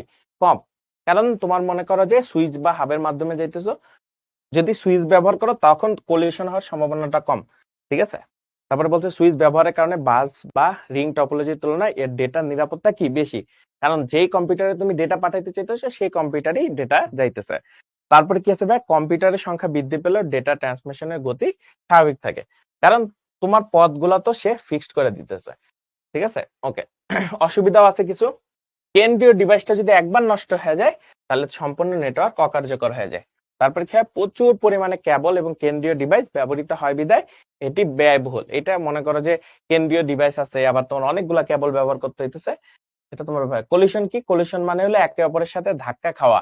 তোমার মনে করো যে কতগুলা ডেটা একই পথে যদি আসা শুরু করে তখন পরস্পরের সাথে কি ধাক্কা লাগা শুরু করবে না, সেটাকে কলিশন বলে। ঠিক আছে, উত্তর দিয়ে দিছি। কার্যক্ষমতা কেন্দ্রীয় ডিভাইসের উপর কি করে, নির্ভর করে, এবং লোড সময় পরস্পরের মধ্যে কি হয়, সরাসরি সংকেত আদান প্রদান করতে পারে না, কারণ তোমার কেন্দ্রীয় ডিভাইস হইয়া কেন যাইতে হয়। ওকে ওকে। তারপরে আছে কি, ট্রি টপোলজি। ঠিক আছে, এখন ট্রি টপোলজি দেখতেই বোঝা যাইতেছে একটা ট্রির মতো কাজ করতেছে। সেখানে ফার্স্টে একটা কোর লেয়ার থাকে, তারপর একটা ডিস্ট্রিবিউশন লেয়ার থাকে, এইখান থেকে আবার অ্যাক্সেস লেয়ার থাকে। এইটা একটা নেটওয়ার্ক, এইটা আরেকটা নেটওয়ার্ক। ঠিক আছে, তার মানে এইটা হলো আমাদের অনেকটা মনে করো টি টপোলজি, এবং এটা অনেকটা গাছের বিভিন্ন শাখা প্রশাখার মতো আস্তে ধীরে কি হইতেছে, বের হইতেছে। তো এটা আমাদের টি টপোলজির মতো দেখায়। এবং টি টপোলজিতে যেটা দরকার সেটা হলো যে এটা বাস টপোলজি এবং স্টার টপোলজির বৈশিষ্ট্যগুলোকে কি করে ভাই, একত্রিত করে। বাস টপোলজি এবং স্টার টপোলজির বৈশিষ্ট্যগুলোকে কি করে, একত্রিত করে। ঠিক আছে, একজন বলছে ভাই কলিশন হলে কি ডেটা নষ্ট হয়ে যাবে? হ্যাঁ ভাই, কলিশন হলে ডেটা নষ্ট হয়ে যাবে, নয়েজ ক্রিয়েট হবে। নয়েজ ক্রিয়েট হলে দেখা যাবে তোমার ডেটা যেটা ছিল ডেটা ওইটা আসে নাই, অনেক সময় দেখা যাবে যে ডেটাটাই ভালো মতো আসে নাই। ঠিক আছে, ওকে। তাহলে স্টার টপোলজির বৈশিষ্ট্যগুলো একত্রিত করে। দেখো এই জিনিসটাকে, এইটা দেখো একটা নেটওয়ার্ক। ঠিক আছে, এইটা আমার কি নেটওয়ার্ক, একটা স্টার টপোলজি। স্টার টপোলজি কেন ভাই, এই যে একটা দেখো সুইচ ব্যবহার করছে, সুইচ বা হাব। এখানে দেখো আবার একটা সুইচ বা হাব ব্যবহার করছে, এবং প্রত্যেকটা এটা আবার কি একটা স্টার টপোলজি। এবং স্টার টপোলজিতে আবার একটা কি, ধরো এই যে ধরো একটা বাস টপোলজির মতো সিস্টেমের মধ্যে আছে, এখান থেকে ধরো কোর একটা লেয়ার থাকবে, কোর একটা লেয়ার এটার মাঝখানে। তার মানে এটা বাস টপোলজি এবং স্টার টপোলজিকে মিলাইয়া আর কি অনেকটা ট্রির মতো বের হইছে। ঠিক আছে, অনেকটা কি হইতেছে ভাই, ট্রির মতো বের হইছে, তাই এটা ট্রি টপোলজি। ওকে, ঠিক আছে। তাহলে ট্রি টপোলজির কিছু সুবিধা দেই। কি সুবিধা ভাই, দীর্ঘ দূরত্বে সংকেত প্রেরণ করতে সুবিধা হয়, ভালো কথা। শাখা প্রশাখা সৃষ্টির মাধ্যমে ট্রি টপোলজির কি করতে পারে ভাই, নেটওয়ার্ক সম্প্রসারণ করতে পারে। ঠিক আছে, নেটওয়ার্ক সম্প্রসারণ করতে পারে। নতুন কোন নোড সংযোগ বা বাদ দিলে নেটওয়ার্কের স্বাভাবিক কার্যক্রমের কি হয় না ভাই, কোনো অসুবিধাই হয় না। তারপরে কি হচ্ছে ভাই, ত্রুটি শনাক্তকরণ এবং সংশোধন খুব সহজ। ঠিক আছে, খুব সহজে বোঝা যায় যে কোন জায়গাটা আসলে সমস্যা হচ্ছে। ভাইয়া রুট কি, রুট হলো পথ, কোন পথে তোমার ডেটা যাবে সেটাকে রুট বলে। ঠিক আছে, ঠিক আছে। তারপরে বলছে যে নেটওয়ার্কের কোন নোড বা শাখা নষ্ট হলে সম্পর্ক নেটওয়ার্ক অকার্যকর হয় না। ঠিক আছে, কারণ যেই অংশটুকু নষ্ট হবে সেই অংশটুকুই জাস্ট অকার্যকর হবে, বাকি সব জিনিসই কি হবে, ঠিক আছে, অকার্যকর হয় না। তা বলছে প্রতিটি পৃথক সেগমেন্টের জন্য পয়েন্ট টু পয়েন্ট ওয়ারিং আছে। ঠিক আছে, নিজেদের মধ্যে সেগমেন্টের জন্য কি পয়েন্ট টু পয়েন্ট ওয়ারিং আছে। বড় ধরনের নেটওয়ার্ক গঠনে খুবই উপযোগী, এবং ডেটার নিরাপত্তা কি হবে, সব থেকে বেশি দেয় টি টপোলজিতে। ঠিক আছে, কিছু অসুবিধা আছে, অনেক বেশি জটিল, দেখে জটিল মনে হইতেছে। রুট বা সার্ভার কম্পিউটার ত্রুটি দেখা দিলে সম্পূর্ণ নেটওয়ার্ক কি অকার্যকর হয়ে যাবে। এই ক্ষেত্রে রুট বলতে এইখানে কি বোঝাইতেছে, রুট বলতে যেই মেইন ডিভাইস থেকে আমার শাখা তৈরি হইতেছে মূল, এই ক্ষেত্রে রুট বলতে বোঝাইতেছে মূল। ঠিক আছে, এই ক্ষেত্রে রুট বলতে কি বোঝাইতেছে, মূল। তাহলে মূল যে কম্পিউটারের থ্রুতে আসলে মনে করো যে কোর লেয়ারটা ছিল, সেখান থেকে আস্তে আস্তে কি হইতেছিল, ডিস্ট্রিবিউশন লেয়ার তৈরি হয়েছিল। ডিস্ট্রিবিউশন লেয়ার থেকে আস্তে আস্তে আরো অনেকগুলো লেয়ারে ছড়াই যেতেছিল। যেহেতু ছড়াই যেতেছিল, এটা আমার আলটিমেটলি কি করতেছে, এটা ট্রি টপোলজি করতেছে। এরপরে আছে কি আছে ভাই, ব্যয় বেশি, বুঝাই যেতেছে একটু জটিল প্রকৃতির। জটিল প্রকৃতির হলে এটা আসলে খরচ হয়। পয়েন্ট টু পয়েন্ট ওয়ারিং মানে হলো একটা কম্পিউটারের সাথে ডিরেক্ট আরেকটা কম্পিউটারে কানেকশন দেওয়া। ঠিক আছে, অন্তর্বর্তী কম্পিউটারগুলো নষ্ট হলে নেটওয়ার্কের অংশবিশেষ কি হয়ে যাবে, অকার্যকর হয়ে যায়। ঠিক আছে, তারপরে আসে মেশ টপোলজি। মেশ টপোলজি খুব সহজ জিনিস। মেশে এত কিছু বোঝে না, কোনো কেন্দ্রীয় ডিভাইস নাই, সবাই সবার সাথে কানেক্টেড, সবাই সবার সাথে কানেক্টেড, কাউরে সে গোনে না, সবাই সবার সাথে কানেক্টেড। যার যখন যারে মন চায় তারে সে কি করে, তারে সে ডেটা পাঠাইতে পারে। ঠিক আছে, বুঝতে পারছো? মেশ টপোলজি মানে হলো যারে মন চায় তার সাথে সে দ্রুত ডেটা দিয়ে দিতে পারে। এখানে কারো কোনো সমস্যা নাই, সে কোনো কেন্দ্রীয় ডিভাইসের উপর কি করে না, ডিপেন্ড করে না। ঠিক আছে, কোনো কেন্দ্রীয় ডিভাইসের উপর কি করে না, ডিপেন্ড করে না। ঠিক আছে, এটা হলো মেশ টপোলজি। তো মেশ টপোলজির ক্ষেত্রে আমরা বুঝবো সবাই সবার সাথে কানেক্টেড। তো মেশ টপোলজির একটা ম্যাথ আসে। ঠিক আছে, এই ম্যাথটা কিরকম, এটা সূত্র দেখাই। মেশ টপোলজিতে লিখি মেশ টপোলজিতে মেশ টপোলজিতে সবাই এটা লিখে ফেলি। ঠিক আছে, মেশ টপোলজিতে নোড সংখ্যা n হলে, নোড সংখ্যা বলতে কি বোঝায়, কয়টা কম্পিউটার কানেক্টেড আছে। নোড সংখ্যা n হলে মোট তারের সংখ্যা, মোট কত ভাইয়া, মোট তারের সংখ্যা, যে কতগুলো তার পরস্পরের সাথে কানেক্টেড। ঠিক আছে, মোট তারের সংখ্যা কত হবে ভাইয়া, n into n-1 divided by 2। এইটা হলো তোমার মোট কিসের সূত্র, এটা হলো তোমার মেশ টপোলজিতে তারের সংখ্যা নির্ণয়ের সূত্র। ঠিক আছে, ঠিক আছে, তাহলে আমরা একটা ম্যাথ করে ফেলি। তাহলে আমরা যদি একটা ম্যাথ দেখে ফেলি, ম্যাথটা কি আছে ভাইয়া, বলছে যে একটা মেশ টপোলজিতে মেশ টপোলজিতে টপোলজিতে মেশ টপোলজিতে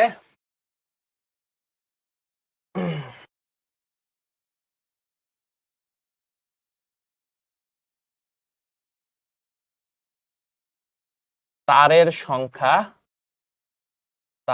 সংখ্যা 20 হলে, মানে টোটাল তার লাগছে 20টা, তারের সংখ্যা 20 হলে নোড ছিল কয়টি।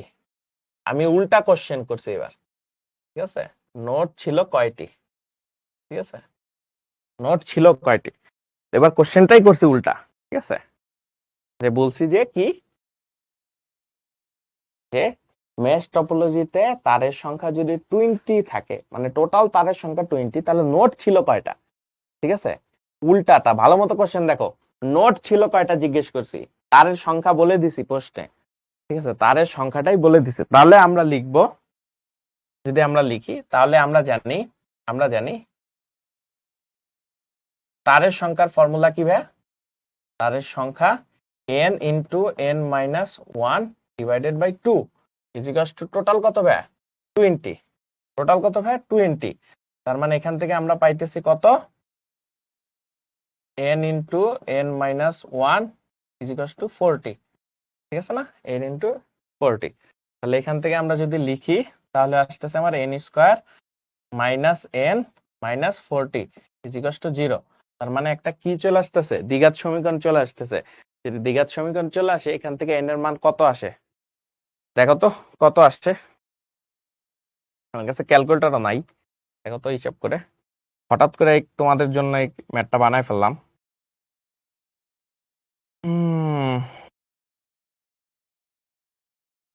দেখো সবাই ক্যালকুলেটর দিয়ে একটু হিসাব করো তো কত আসে। দুইটা রেজাল্ট আসার কথা, তো যেহেতু দ্বিঘাত সমীকরণ তাহলে দুইটা রেজাল্ট আসার কথা। ঠিক আছে, থেকে ইকুয়েশন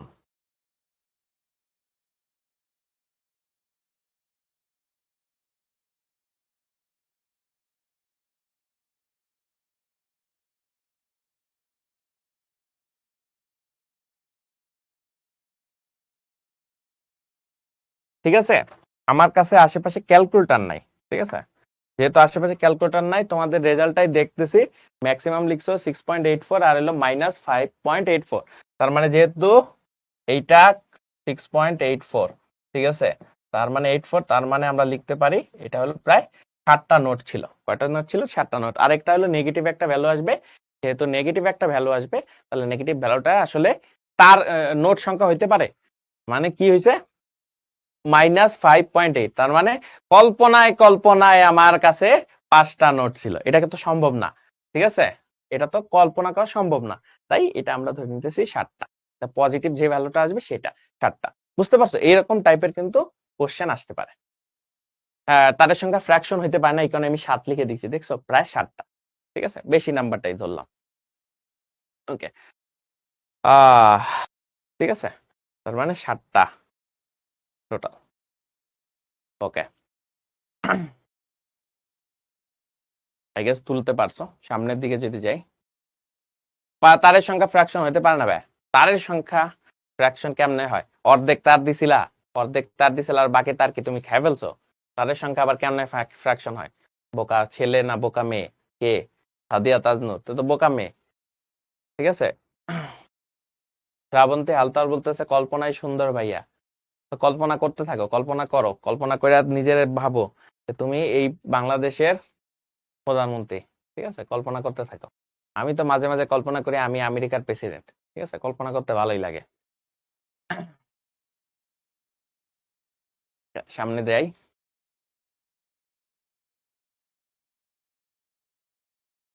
ঠিক আছে, ডিরেক্ট ক্যালকুলেটরে বসায় দিও, তাহলে রেজাল্ট চলে যাবে। এটা দ্বিঘাত সমীকরণের ফর্মুলা বসায় দিলেই হয়ে যাবে। ঠিক আছে, তারপর বলছে যে কোনো দুটি নোডের মধ্যে অত্যন্ত দ্রুত গতিতে ডেটা আদান প্রদান করা যায়।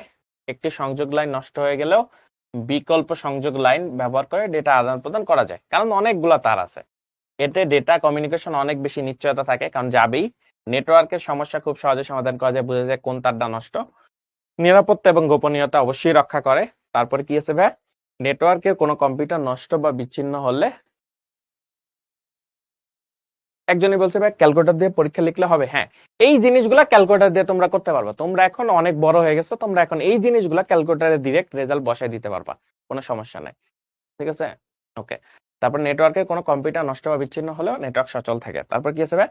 নেটওয়ার্কে কম্পিউটারের সংখ্যা বৃদ্ধি পেলেও ডেটা ট্রান্সমিশনের গতি কি হয় না, কমবে না, কারণ সবাই সবার সাথে কানেক্টেড। ঠিক আছে, ওকে। একজনে বলছে ভাইয়া আবার একটু বুঝাই দেন। ভাই বুঝাই দিতেছি। এইটা হলো তোমার ফর্মুলা, যেখানে নোট সংখ্যা বলতে বোঝায় মেশ টপোলজিতে কয়টার সাথে কানেক্টেড, কয়টার সাথে কানেক্টেড। আর কানেক্টেড হইতে গেলে যেহেতু সবাই সবার সাথে কানেক্টেড, তাই তারের সংখ্যা বের করার ফর্মুলা হলো এইটা, n × n-2। এখন আমি উল্টা দিছি, ম্যাথটা দিছি উল্টা, যে তারের সংখ্যাটাই বলে দিছি। মানে টোটাল তার আছে 20টা, তাহলে নোট ছিল কয়টা, তার মানে কম্পিউটার ছিল টোটাল কয়টা, সেইটা আমি বের করতে বলছিলাম। ঠিক আছে, তো এইখানে আমরা বলছি তাহলে n × n-1/2 এটা হলো কি আমার তারের সংখ্যার ফর্মুলা।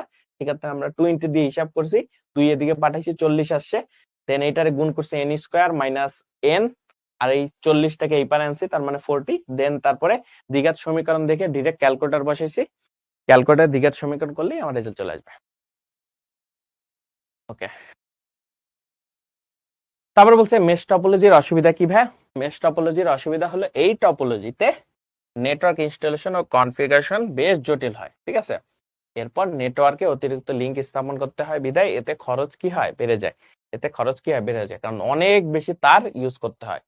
ঠিক আছে, নোট সংখ্যা নেগেটিভ হতে পারে ভাইয়া। নোট সংখ্যা কেমনে নেগেটিভ হবে? কম্পিউটার নেগেটিভ সংখ্যা হতে পারে যে 5টা কম্পিউটার নেগেটিভ ছিল? এটা তো হইতে পারে না। ঠিক আছে, তারপরে হলো কি হাইব্রিড টপোলজি।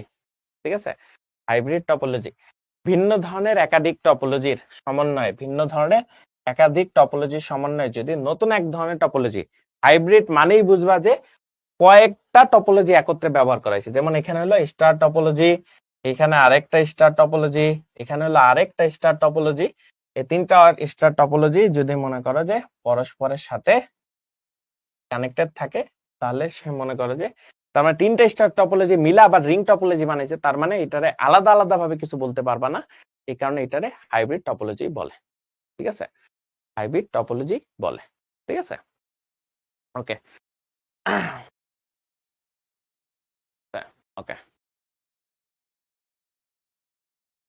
তারপর আছে ক্লাউড কম্পিউটিং। এখন হলো আমাদের লাস্ট টপিকটা, ক্লাউড কম্পিউটিং। শ্রাবন্তী হালদার জিজ্ঞেস করছে ভাই সবচেয়ে বেশি সুবিধা কোনটায় ভাইয়া? ভাই সবচেয়ে বেশি সুবিধা হলো, এটা টোটালি ডিপেন্ড করে তুমি কোন অ্যাপ্লিকেশনে ব্যবহার করতেছো, এইটার উপরে ডিপেন্ড করে। ঠিক আছে, এটা এক এক সময় তুমি আসলে কোনটা বিবেচনা করতেছো, তুমি কি খরচ বিবেচনা করতেছো, নাকি তুমি বিবেচনা করতেছো আমি সব থেকে দ্রুত গতিতে পাঠাবো।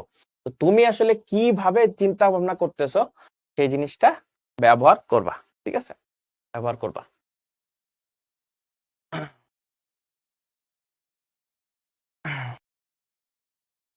আচ্ছা, যাদের ক্যালকুলেটারে করতে অসুবিধা হইতেছে তাদের ভাইয়া ডিরেক্ট ফর্মুলা বলে দিতেছি। N square minus N minus 40 লেখা আছে না, তুমি ডিরেক্ট মনে করো যে এই ফর্মুলা বসাই দিও। ঠিক আছে, আমরা জানি কি a x square plus b x plus c is equals to 0, এটা যদি একটা সমীকরণ থাকে, সেটা থেকে যদি আমি এক্স এর ভ্যালু বসাই তাহলে কি হয়, minus B plus minus root over B square minus 4ac by 2a। ঠিক আছে, 4ac বাই 2a যদি করো তাহলে তোমার ডিরেক্ট রেজাল্ট চলে আসবে। ঠিক আছে, তুমি খাতায় করতে পারবা। তাহলে এইটার জন্য তুমি কি করতে পারবা, n is equals to minus B, তাহলে মাইনাস বি হলে এখানে প্লাস বি, এখানে মাইনাস বি, তার মানে এখানে চলে আসতেছে কত, 1। ঠিক আছে, তার মানে এক্স এর জায়গায় আমরা 1 পাইতেছি। তারপর কত, প্লাস মাইনাস বি স্কোয়ার, তাহলে বি স্কোয়ার কত ভাই, এখানে কত আছে, বি এর জায়গায় আছে হলো -1, তার মানে -1 whole square minus 4ac, 4 into a, a কত ভাইয়া 1, সি কত ভাইয়া, সি কত ভাইয়া 40। ঠিক আছে, সি হলো 40, তারপরে ডিভাইডেড বাই 2 ইন্টু কত ভাইয়া, এখানে হলো -40, সরি ভুল লিখছি, এখানে হলো -40 হবে, -40, -40, তাহলে -40, আর এখানে 2 ইন্টু এ, এর ভ্যালু কোথায়, মানে এক্স স্কোয়ার আগে, তার মানে 1, তার মানে আসছে 1 প্লাস মাইনাস 1, আর এই যে যেহেতু মাইনাসে মাইনাসে প্লাস, তার মানে 440-এ কত হবে, 440-এ 4 4 কত 16, তার মানে 160। ঠিক আছে, 160 বাই 2, তার মানে আসতেছে আমার 1 প্লাস মাইনাস 161 ডিভাইডেড বাই 2। ঠিক আছে, এইটা তো তুমি নরমালি ক্যালকুলেটর দিয়ে করতে পারবা, ক্যালকুলেটর দিয়ে করো। ঠিক আছে, এখন আমার হাতে ক্যালকুলেটর নাই। ঠিক আছে, ক্যালকুলেটর নাই, তোমাকে দেখাবো কিভাবে যে আসলে ক্যালকুলেটর কিভাবে করে। তুমি যারা একেবারেই পারতেছো না তারা এরকম ফর্মুলাটা বসাও, ফর্মুলাটা বসায় ডিরেক্টলি করে ফেলো, দেখবা যে রেজাল্ট চলে আসতেছে। আশা করি এটা পারবা। ঠিক আছে, ওকে। যারা তুলতে পারে একবার একটু মনে করো জাস্ট একটা স্ক্রিনশট নিয়ে রাখো, স্ক্রিনশট নিয়ে রাখলে তুমি পারে যাবা। ঠিক আছে, একটু স্ক্রিনশট নিয়ে রাখো যাদের ওই আগের ওই ম্যাথে সমস্যা হয়েছে যে কেমনে ক্যালকুলেটর করব। ঠিক আছে, তোমরা ইউটিউবে দুই একটা ভিডিও দেখে নিলে কিন্তু পারে যাবা, খুব সহজ এরকম কিন্তু ক্যালকুলেটর করা যায়। ঠিক আছে, আবার দেখতে পারো। ঠিক আছে, এটা কিন্তু করা যাবে খুব ইজিলি। আর যাদের একেবারেই সমস্যা তারা এরকম ডিরেক্ট ফর্মুলা বসায় তোমরা ডিগাতের যে ফর্মুলা সেটা দিয়ে করে ফেলতে পারবা। ঠিক আছে, ওকে।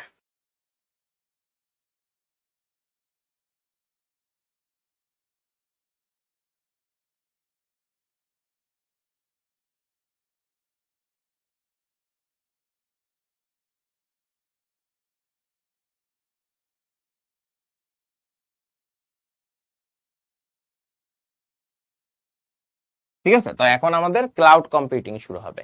এখন ক্লাউড কম্পিউটিং জিনিসটার আসলে মানে কি? ক্লাউড কম্পিউটিং মানে হলো তুমি অন্যের থেকে ভাড়া নিবা, মানে কম্পিউটার ইউজ করার যে সকল সুবিধাগুলো সেটা তুমি অন্যের থেকে ভাড়া নিবা। ঠিক আছে, অন্যের থেকে ভাড়া নিয়ে সেটা তুমি ব্যবহার করবা, এটাই ক্লাউড কম্পিউটিং। এখন এই যে ভাড়া নিবা, ব্যবহার করবা কিভাবে? এই ব্যবহার করা হলে ইন্টারনেটের মাধ্যমে। ইন্টারনেটের মাধ্যমে তুমি তার কম্পিউটার, তার কম্পিউটারের মেমোরি, তার সফটওয়্যার এগুলি যদি ব্যবহার করতে চাও, এটাকে বলা হয় ক্লাউড কম্পিউটিং। এখন যারা ভাড়া দেয় তারা হলো ক্লাউড কম্পিউটার, মনে করো যে সার্ভিস প্রোভাইডার। ঠিক আছে, তারা হলো বিভিন্ন ধরনের তাদের বড় বড় সার্ভার আছে, সেই সার্ভারে তোমাদের এগুলা কি করা যায়, ব্যবহার করতে দেয়। ঠিক আছে, ওকে, বুঝতে পারছো, এটা হলো ক্লাউড কম্পিউটিং, যা হলো ইন্টারনেটের মাধ্যমে। এখন তোমাদের 3 টাইপের ক্লাউড আছে, প্রাইভেট, পাবলিক আর হলো হাইব্রিড। প্রাইভেট, পাবলিক, আরেকটা হলো কি, পাবলিক। ঠিক আছে, ওকে। এখন 3 ধরনের তোমাদের এইটা আছে, ওকে। এখন প্রাইভেট ক্লাউড, পাবলিক ক্লাউড, আরেকটা হলো কি হাইব্রিড ক্লাউড। প্রাইভেট ক্লাউড কোনটা তোমাকে বলা যায়, প্রাইভেট মানে হলো তুমি নিজের একটা মনে করো যে বাসস্থান বা তোমার মনে করো স্কুল বা কলেজ, ঠিক আছে, বিশেষ করে বিশ্ববিদ্যালয়গুলোতে একটা থাকে যে প্রত্যেক ডিপার্টমেন্টে বা মনে করো যে একটা ইনস্টিটিউটে কি থাকে, তাদের একটা নির্দিষ্ট ক্লাউড থাকে। নির্দিষ্ট ক্লাউড থাকার সুবিধা কি, তারা নিজেরা মনে করো যে ওই কম্পিউটার বা বড় সার্ভারটা যেটা আছে সেই সার্ভারটা নিজেদের থ্রুর জন্য ব্যবহার করতে পারে। তার মানে নিজেদের জন্য। প্রাইভেট মানে কি ব্যক্তিগত মালিকানাধীন। তার মানে কি ব্যক্তিগত বা প্রাতিষ্ঠানিক মালিকানাধীন। ব্যক্তিগত বা প্রাতিষ্ঠানিক কি মালিকানাধীন, এটা হলো মাথায় রাখবা, ব্যক্তিগত বা প্রাতিষ্ঠানিক মালিকানাধীন। তার মানে এর একটা মালিকানা আছে, ঠিক আছে, যে নিজস্ব, যেটা সবাই ব্যবহার করতে পারবে না, যে ক্লাউড সবাই ব্যবহার করতে পারবে না। ঠিক আছে, বুঝা গেছে? আচ্ছা, ঠিক আছে, এটা হলো মনে রাখবা যে ব্যক্তিগত বা প্রাতিষ্ঠানিক মালিকানাধীন। এটা পাবলিক কি সবাই ব্যবহার করতে পারে, সবাই ব্যবহার করতে পারে এই ক্লাউড, সবাই ব্যবহার করতে পারে। সবাই ব্যবহার করতে পারে কিভাবে, এটা যেমন যেমন তুমি ধরো জিমেল ব্যবহার করো, ঠিক আছে, তুমিও জিমেল ব্যবহার করো, আমিও জিমেল ব্যবহার করি, সবাই যেহেতু সেম ক্লাউড ব্যবহার করতেছি, ফ্রিতেই ব্যবহার করতেছি, তার মানে এটাও এক ধরনের কি পাবলিক ক্লাউড, সবাই ব্যবহার করতে পারে। ঠিক আছে, সবাই ব্যবহার করতে পারে, পাবলিক ক্লাউড। হাইব্রিড কি প্রাইভেট ক্লাউড এবং মনে করো যে private cloud plus public cloud mix কইরা যেই ক্লাউডটা তৈরি করা হয় সেটারে কি বলে ভাই, হাইব্রিড ক্লাউড। ঠিক আছে, hybrid cloud. Hybrid cloud, hybrid cloud হলো দুইটার কম্বিনেশনে যেটা তৈরি করা যায় সেটাকে বলা হয় হাইব্রিড ক্লাউড। ঠিক আছে, 161কে রুট করা যায় না ভাই? রুট করা যাবে ভাই, ক্যালকুলেটর রুট করা যায়। ঠিক আছে, তুমি একটা ভালো একটা ক্যালকুলেটর নাও, তাহলে তুমি রুট করতে পারবা। ঠিক আছে, প্রাইভেট ক্লাউড এবং কি পাবলিক ক্লাউড। ঠিক আছে, বুঝতে পারছো? তার মানে দুইটার কম্বিনেশনে যেটা তৈরি করা হয় সেটা, এটার মধ্যে কিছুটা তোমার পাবলিকের বৈশিষ্ট্য থাকে এবং কিছুটা তোমার প্রাইভেট ক্লাউডের কি থাকে বৈশিষ্ট্য দেওয়া থাকে। ঠিক আছে, ওকে।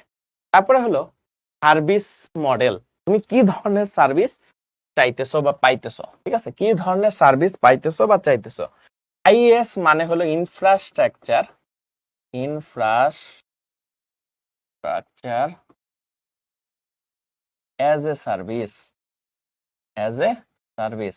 এই মডেলে তুমি মনে করো পুরা ইনফ্রাস্ট্রাকচারটাই ব্যবহার করতেছো, তারপরে প্যাস হলো প্ল্যাটফর্ম অ্যাজ এ সার্ভিস। ঠিক আছে, তুমি তার মানে কি পুরো প্ল্যাটফর্মটাই ব্যবহার করতেছো। তারপর হলো software as a service, software as a service. ঠিক আছে, সফটওয়্যার ব্যবহার করতেছো। আরেকটা হলো network, network as a service, as a service. এই চারটা বা কোন কোন বইতে পাঁচটাও দেওয়া আছে, এর মধ্যে এই প্রথম তিনটা হলো সব থেকে বেশি ইম্পর্টেন্ট। ঠিক আছে, এই প্রথম যে তিনটা আছে সেটা হলো সব থেকে বেশি ইম্পর্টেন্ট। ইনফ্রাস্ট্রাকচার মানে কি, ইনফ্রাস্ট্রাকচার হলো তুমি এমন পুরা মনে করো যে ভাড়া তো নিছো, সেই ভাড়ার মনে করো অপারেটিং সিস্টেম, তারপরে মনে করো যে সফটওয়্যার কিছুই নাই, এখন তোমার এটা নিজস্ব, তুমি অপারেটিং সিস্টেম নিজস্ব কাঠামো দিয়ে চালাইতে চাও, তার মানে পুরো ইনফ্রাস্ট্রাকচারটা তুমি নিজে বিল্ড করতে চাও, তাহলে এইটা হলো ইনফ্রাস্ট্রাকচার এজ এ সার্ভিস। ধরো তুমি শুধুমাত্র জায়গাটা তোমাকে দিছে, তুমি বিল্ডিং বানাবা, কেমনে বানাবা না বানাবা সেটা টোটালি তোমার উপর, সেটা হলো infrastructure as a service. Platform as a service বলতে বুঝাইতেছে যে তুমি ধরো মনে করো যে বিল্ডিং বানানো আছে, এখন তুমি ধরো একটা রুম ভাড়া নিতেছো, মানে প্ল্যাটফর্ম মানে ইনফ্রাস্ট্রাকচারটা বানানো আছে, প্ল্যাটফর্মটা নিতেছো, তার মানে প্ল্যাটফর্ম নিয়ে কি করতেছো, যে ধরো তুমি অ্যাপ্লিকেশন বানাইতেছো, যারা ডেভেলপার, যারা ধরো বিভিন্ন ধরনের কোড বানায়, ধরো মনে করো যে কোড ডিপ্লয় করে, ডেভেলপমেন্ট করে, তারা হলে এই প্ল্যাটফর্মটা নেয়। তার মানে রুমটা এখন তুমি কিভাবে কি সাজাবা এটা তোমার। তারপরে সফটওয়্যার এজ এ সার্ভিস মানে কি, রুমও সাজানো হয়ে গেছে, এখন তুমি মনে করো এটার মধ্যে আরো কি সাজসজ্জা দিতে পারো, বা ধরো ওই রুমটাই তুমি বিভিন্ন জনের কাছে ভাড়া দিতেছো, মানে সাব ফ্ল্যাট দিতেছো। ঠিক আছে, ওইটাই হলো software as a service. Network as a service মানে হলো নেটওয়ার্কটা তুমি সার্ভিস হিসেবে নিতেছো, তার মানে ব্যান্ডউইথ নিতে পারো, ভিপিএন নিতে পারো। এগুলা তোমার নতুন একটা নেটওয়ার্কের সাথে কাঠানো যদি লাগে তখন হলো এটা তৈরি করে। তো প্রথম ৩টা হলো বেশি ইম্পর্টেন্ট। কিছু ভিতরে নাস আছে, আরেকটা কি যেন একটা নেটওয়ার্ক দেওয়া আছে, ওগুলি তেমন একটা ইম্পর্টেন্ট না। ঠিক আছে? তো নাসের এটা মনে রাখবে যে ভিপিএন, তারপরে মনে করো যে অন্য ধরনের ব্যান্ডউইথ, এগুলি যদি তোমার দরকার পড়ে তখন যদি সার্ভিস হিসেবে নিতে চাও ভাড়া, সেটাকে নেটওয়ার্ক এজ এ সার্ভিস বলে। এটা কি হবে লেখো।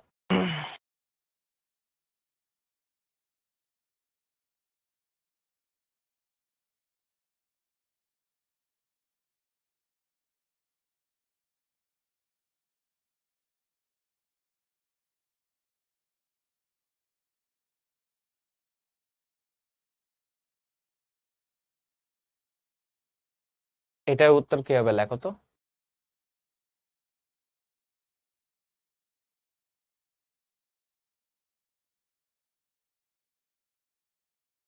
ঠিক আছে, তার মানে এটা বোঝাই যেতেছে এটা আসলে উদ্দীপকে যেটা আছে ডিজিটাল সুবিধা, সেটা হলো তোমার কি, এটা হলো তোমার ক্লাউড কম্পিউটিং। ঠিক আছে, এটা হলো তোমার ক্লাউড কম্পিউটিং। ঠিক আছে, ক্লাউড কম্পিউটিং। এখন ক্লাউড কম্পিউটিং এর কিছু মনে করো সুবিধা আছে। ঠিক আছে, কি কি সুবিধা? যত চাহিদা তত সার্ভিস। ঠিক আছে, তোমার মনে করো যে হঠাৎ করে তুমি মনে করো জানুয়ারি মাসে যে পরিমাণ জায়গা নিছিলা, ঠিক আছে, যে পরিমাণ ব্যবহার করতেছিলা, তখন তুমি দেখলা তোমার বিজনেস আরো বাড়তেছে, তখন তোমার জায়গা আরো বেশি লাগবে। ঠিক আছে, আরো বেশি জায়গা লাগবে। এখন তোমার যেহেতু জায়গা লাগবে, তার মানে তোমার চাহিদা বাড়তেছে। যেহেতু চাহিদা বাড়তেছে, তখনই তুমি মনে করো ভাড়ার পরিমাণটা আরো বাড়াই নিবা। ধরো তুমি 2টা রুম নিছিলে, এখন 3টা রুম ভাড়া নিতে চাও। তো ইন্টারনেটের ক্ষেত্রে যেটা আমাদের দরকার সেটা হলো যে ক্লাউড কম্পিউটিং এ হয়তোবা তুমি কোনো একটা সফটওয়্যার ইউজ করতে, এখন তুমি আর 3-4টা সফটওয়্যার ইউজ করতে চাও, অথবা তুমি মনে করো যে আগের থেকে বড় ইনফ্রাস্ট্রাকচার বা মেমোরি জায়গা নিতে চাও। তার মানে তোমার চাহিদা বাড়ছে, তুমি তখনই সার্ভিসটা পাবা। তোমার যদি চাহিদার দরকার বেশি হয়, তখনই তুমি সার্ভিসটা পাবা। ঠিক আছে, তারপর কি, যখন চাহিদা তখন সার্ভিস, অন ডিমান্ড। ঠিক আছে, অন ডিমান্ড, যখন চাহিদা তখন সার্ভিস, মানে অন ডিমান্ডে কাজ করে।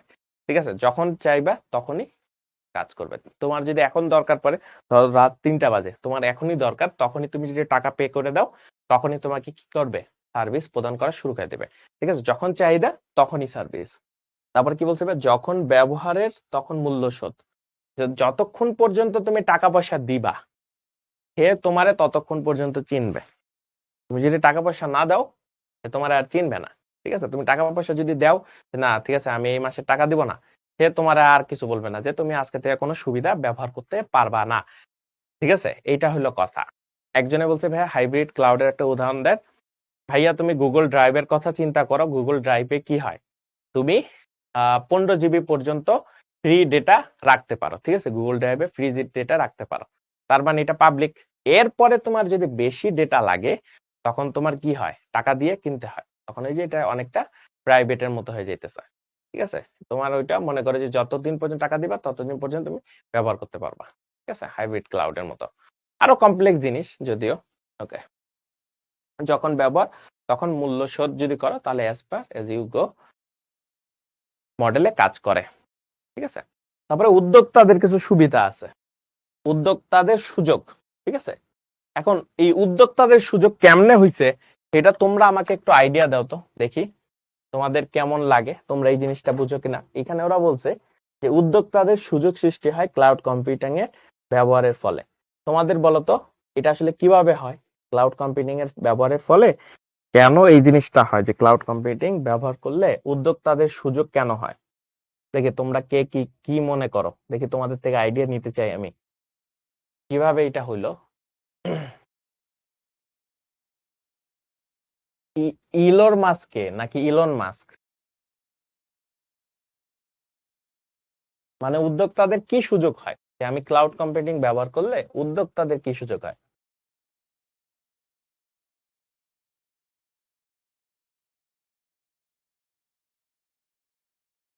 একটা একজনে বলছে কারণ 24 আওয়ার হেল্প পাওয়া যায়, এটা একটা কারণ হতে পারে। একজনে লিখছে কস্ট ফ্রেন্ডলি, হ্যাঁ খরচ তুলনামূলক কম। নিজের মতো কন্ট্রোল করা যায়, এটা আসলে ঠিক না, কারণ যদিও যার থেকে ভাড়া নিছি তার কাছে কন্ট্রোল থাকে, বাট আমি আমার মতো ব্যবহার করতে পারি যতক্ষণ পর্যন্ত টাকা আমি দিব আর কি। ঠিক আছে।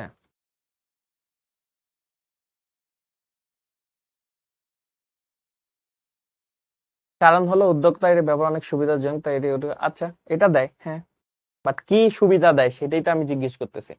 মানে কি সুবিধা দেয় উদ্যোক্তাদের?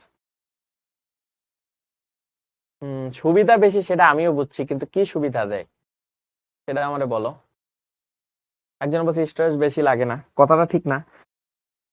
স্টোরেজ তো তোমার আসলে যা লাগবে সেটাই, কিন্তু ক্লাউড কম্পিউটিং কি সুবিধা দেয়? সবসময় ব্যবহার করা যায়, এটা একটা সত্যি কথা। ঠিক আছে, বাট মেন কারণগুলোর মধ্যে কি নিজস্ব হার্ডওয়্যার বেশি লাগে না? হ্যাঁ, সুবহানা একটা সুন্দর কথা বলছে যে নিজস্ব হার্ডওয়্যার বেশি লাগে না। তার মানে আমি ধরো একটা বিজনেস তৈরি করতে যাব, তার মানে আমার ধরো যে যে পরিমাণ জায়গা লাগতো তার জন্য 10টা কম্পিউটার দরকার। আর আমার 10টা কম্পিউটার তো কেনার দরকার নাই, ওই 10টা কম্পিউটারের কাজে আমি ক্লাউড দিয়ে করব। ক্লাউড দিয়ে করলে আমার তো ভাড়া দিচ্ছি, যখন আমার কাজ শেষ তখন আমি আর পে করতেছি না। তার মানে হলো আমার যতক্ষণ পর্যন্ত দরকার আছে ততক্ষণ পর্যন্ত ইউজ করতেছে, তার মানে উদ্যোক্তারা তৈরি করতে পারে। ঠিক আছে।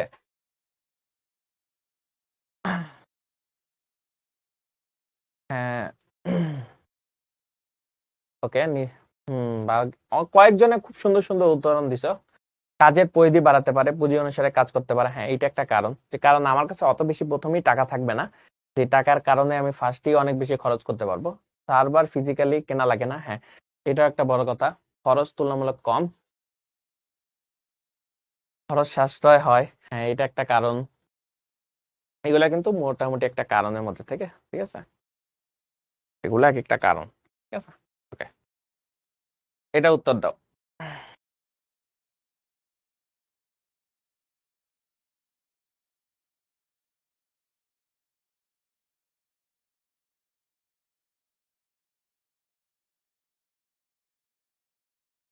অনেক চক্রবর্তী, এর একটু ব্যান করেন তো।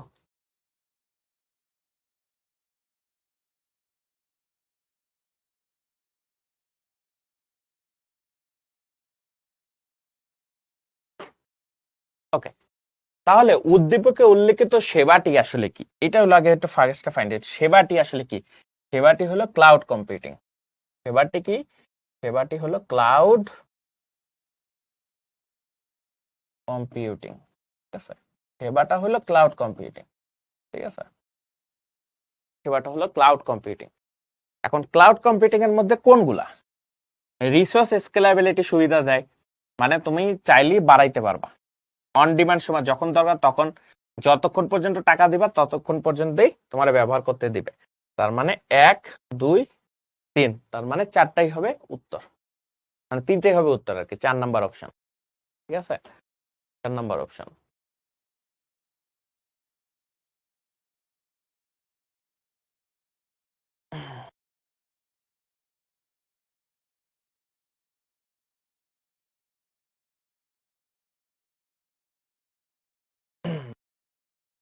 ওকে, তারপরে কিছু ক্লাউড কম্পিউটিং এর সুবিধা আছে। ঠিক আছে, ক্লাউড কম্পিউটিং এর সুবিধা কি? খরচ কম, স্বয়ংক্রিয় সফটওয়্যার আপডেট হয়। ঠিক আছে, খরচটা তুলনামূলক কম। ঠিক আছে, আমি যদি নর্মালি ব্যবহার করি তাহলে তার থেকে এখানে হলো খরচটা একটু তুলনামূলক কম। তারপর স্বয়ংক্রিয় সফটওয়্যার আপডেট করা যায়।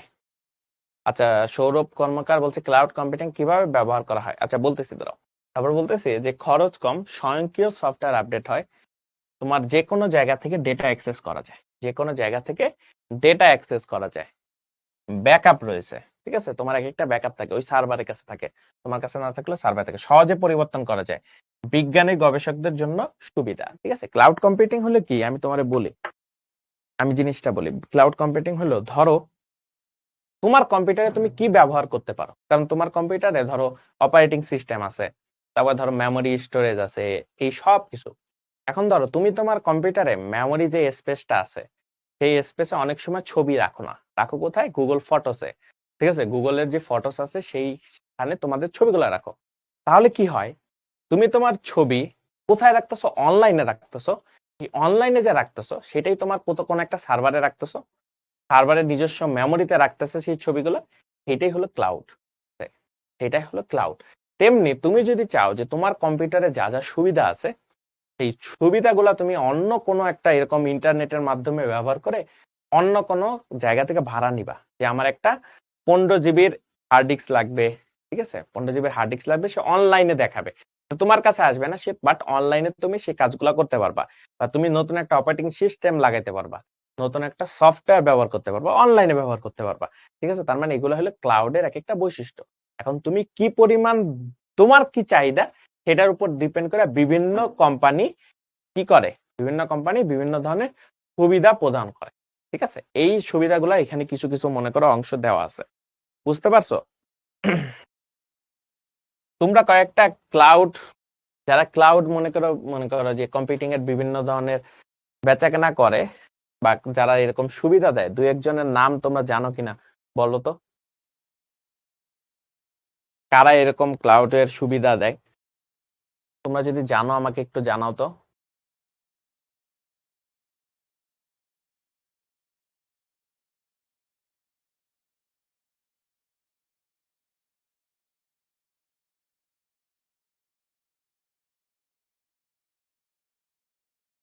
হাইব্রিড টপোলজির মাধ্যমে কি স্টার, রিং, বাস ইত্যাদি নেটওয়ার্কের সমান একসাথে ব্যবহার করতে পারে।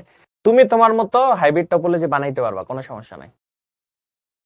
রবি, ক্লাউড ফেয়ার, হ্যাঁ ক্লাউড ফেয়ার কিছুটা ব্যবহার করে, গুগল ড্রাইভ, বাট কোম্পানির নাম কি তোমরা জানো? কোম্পানির দাম কি জানো তোমরা? কোম্পানির নাম,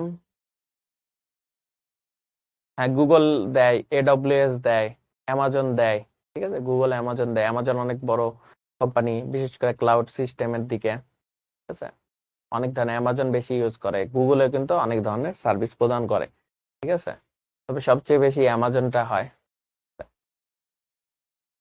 মাইক্রোসফট অনেক দেয়, ঠিক আছে, এগুলো হলো এক একটা কোম্পানির, যারা বিভিন্ন ধরনের ক্লাউড কম্পিউটিং সুবিধা দেয়, ঠিক আছে, ঠিক আছে, মাইক্রোসফটে কিন্তু অনেক দেয়। টেসলা কিছুই দেয় না, ঠিক আছে, তোমরা যারা টেসলা রাখতেছো, টেসলা ওগুলি কিছু দেয় না।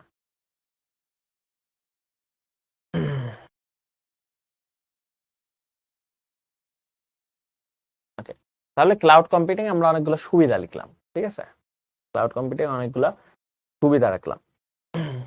এই তোমাদের কার কার রোজায় ধরছে অলরেডি, আমার একটু বলো তো, তোমাদের কার কার অলরেডি রোজায় ধরে ফেলছে?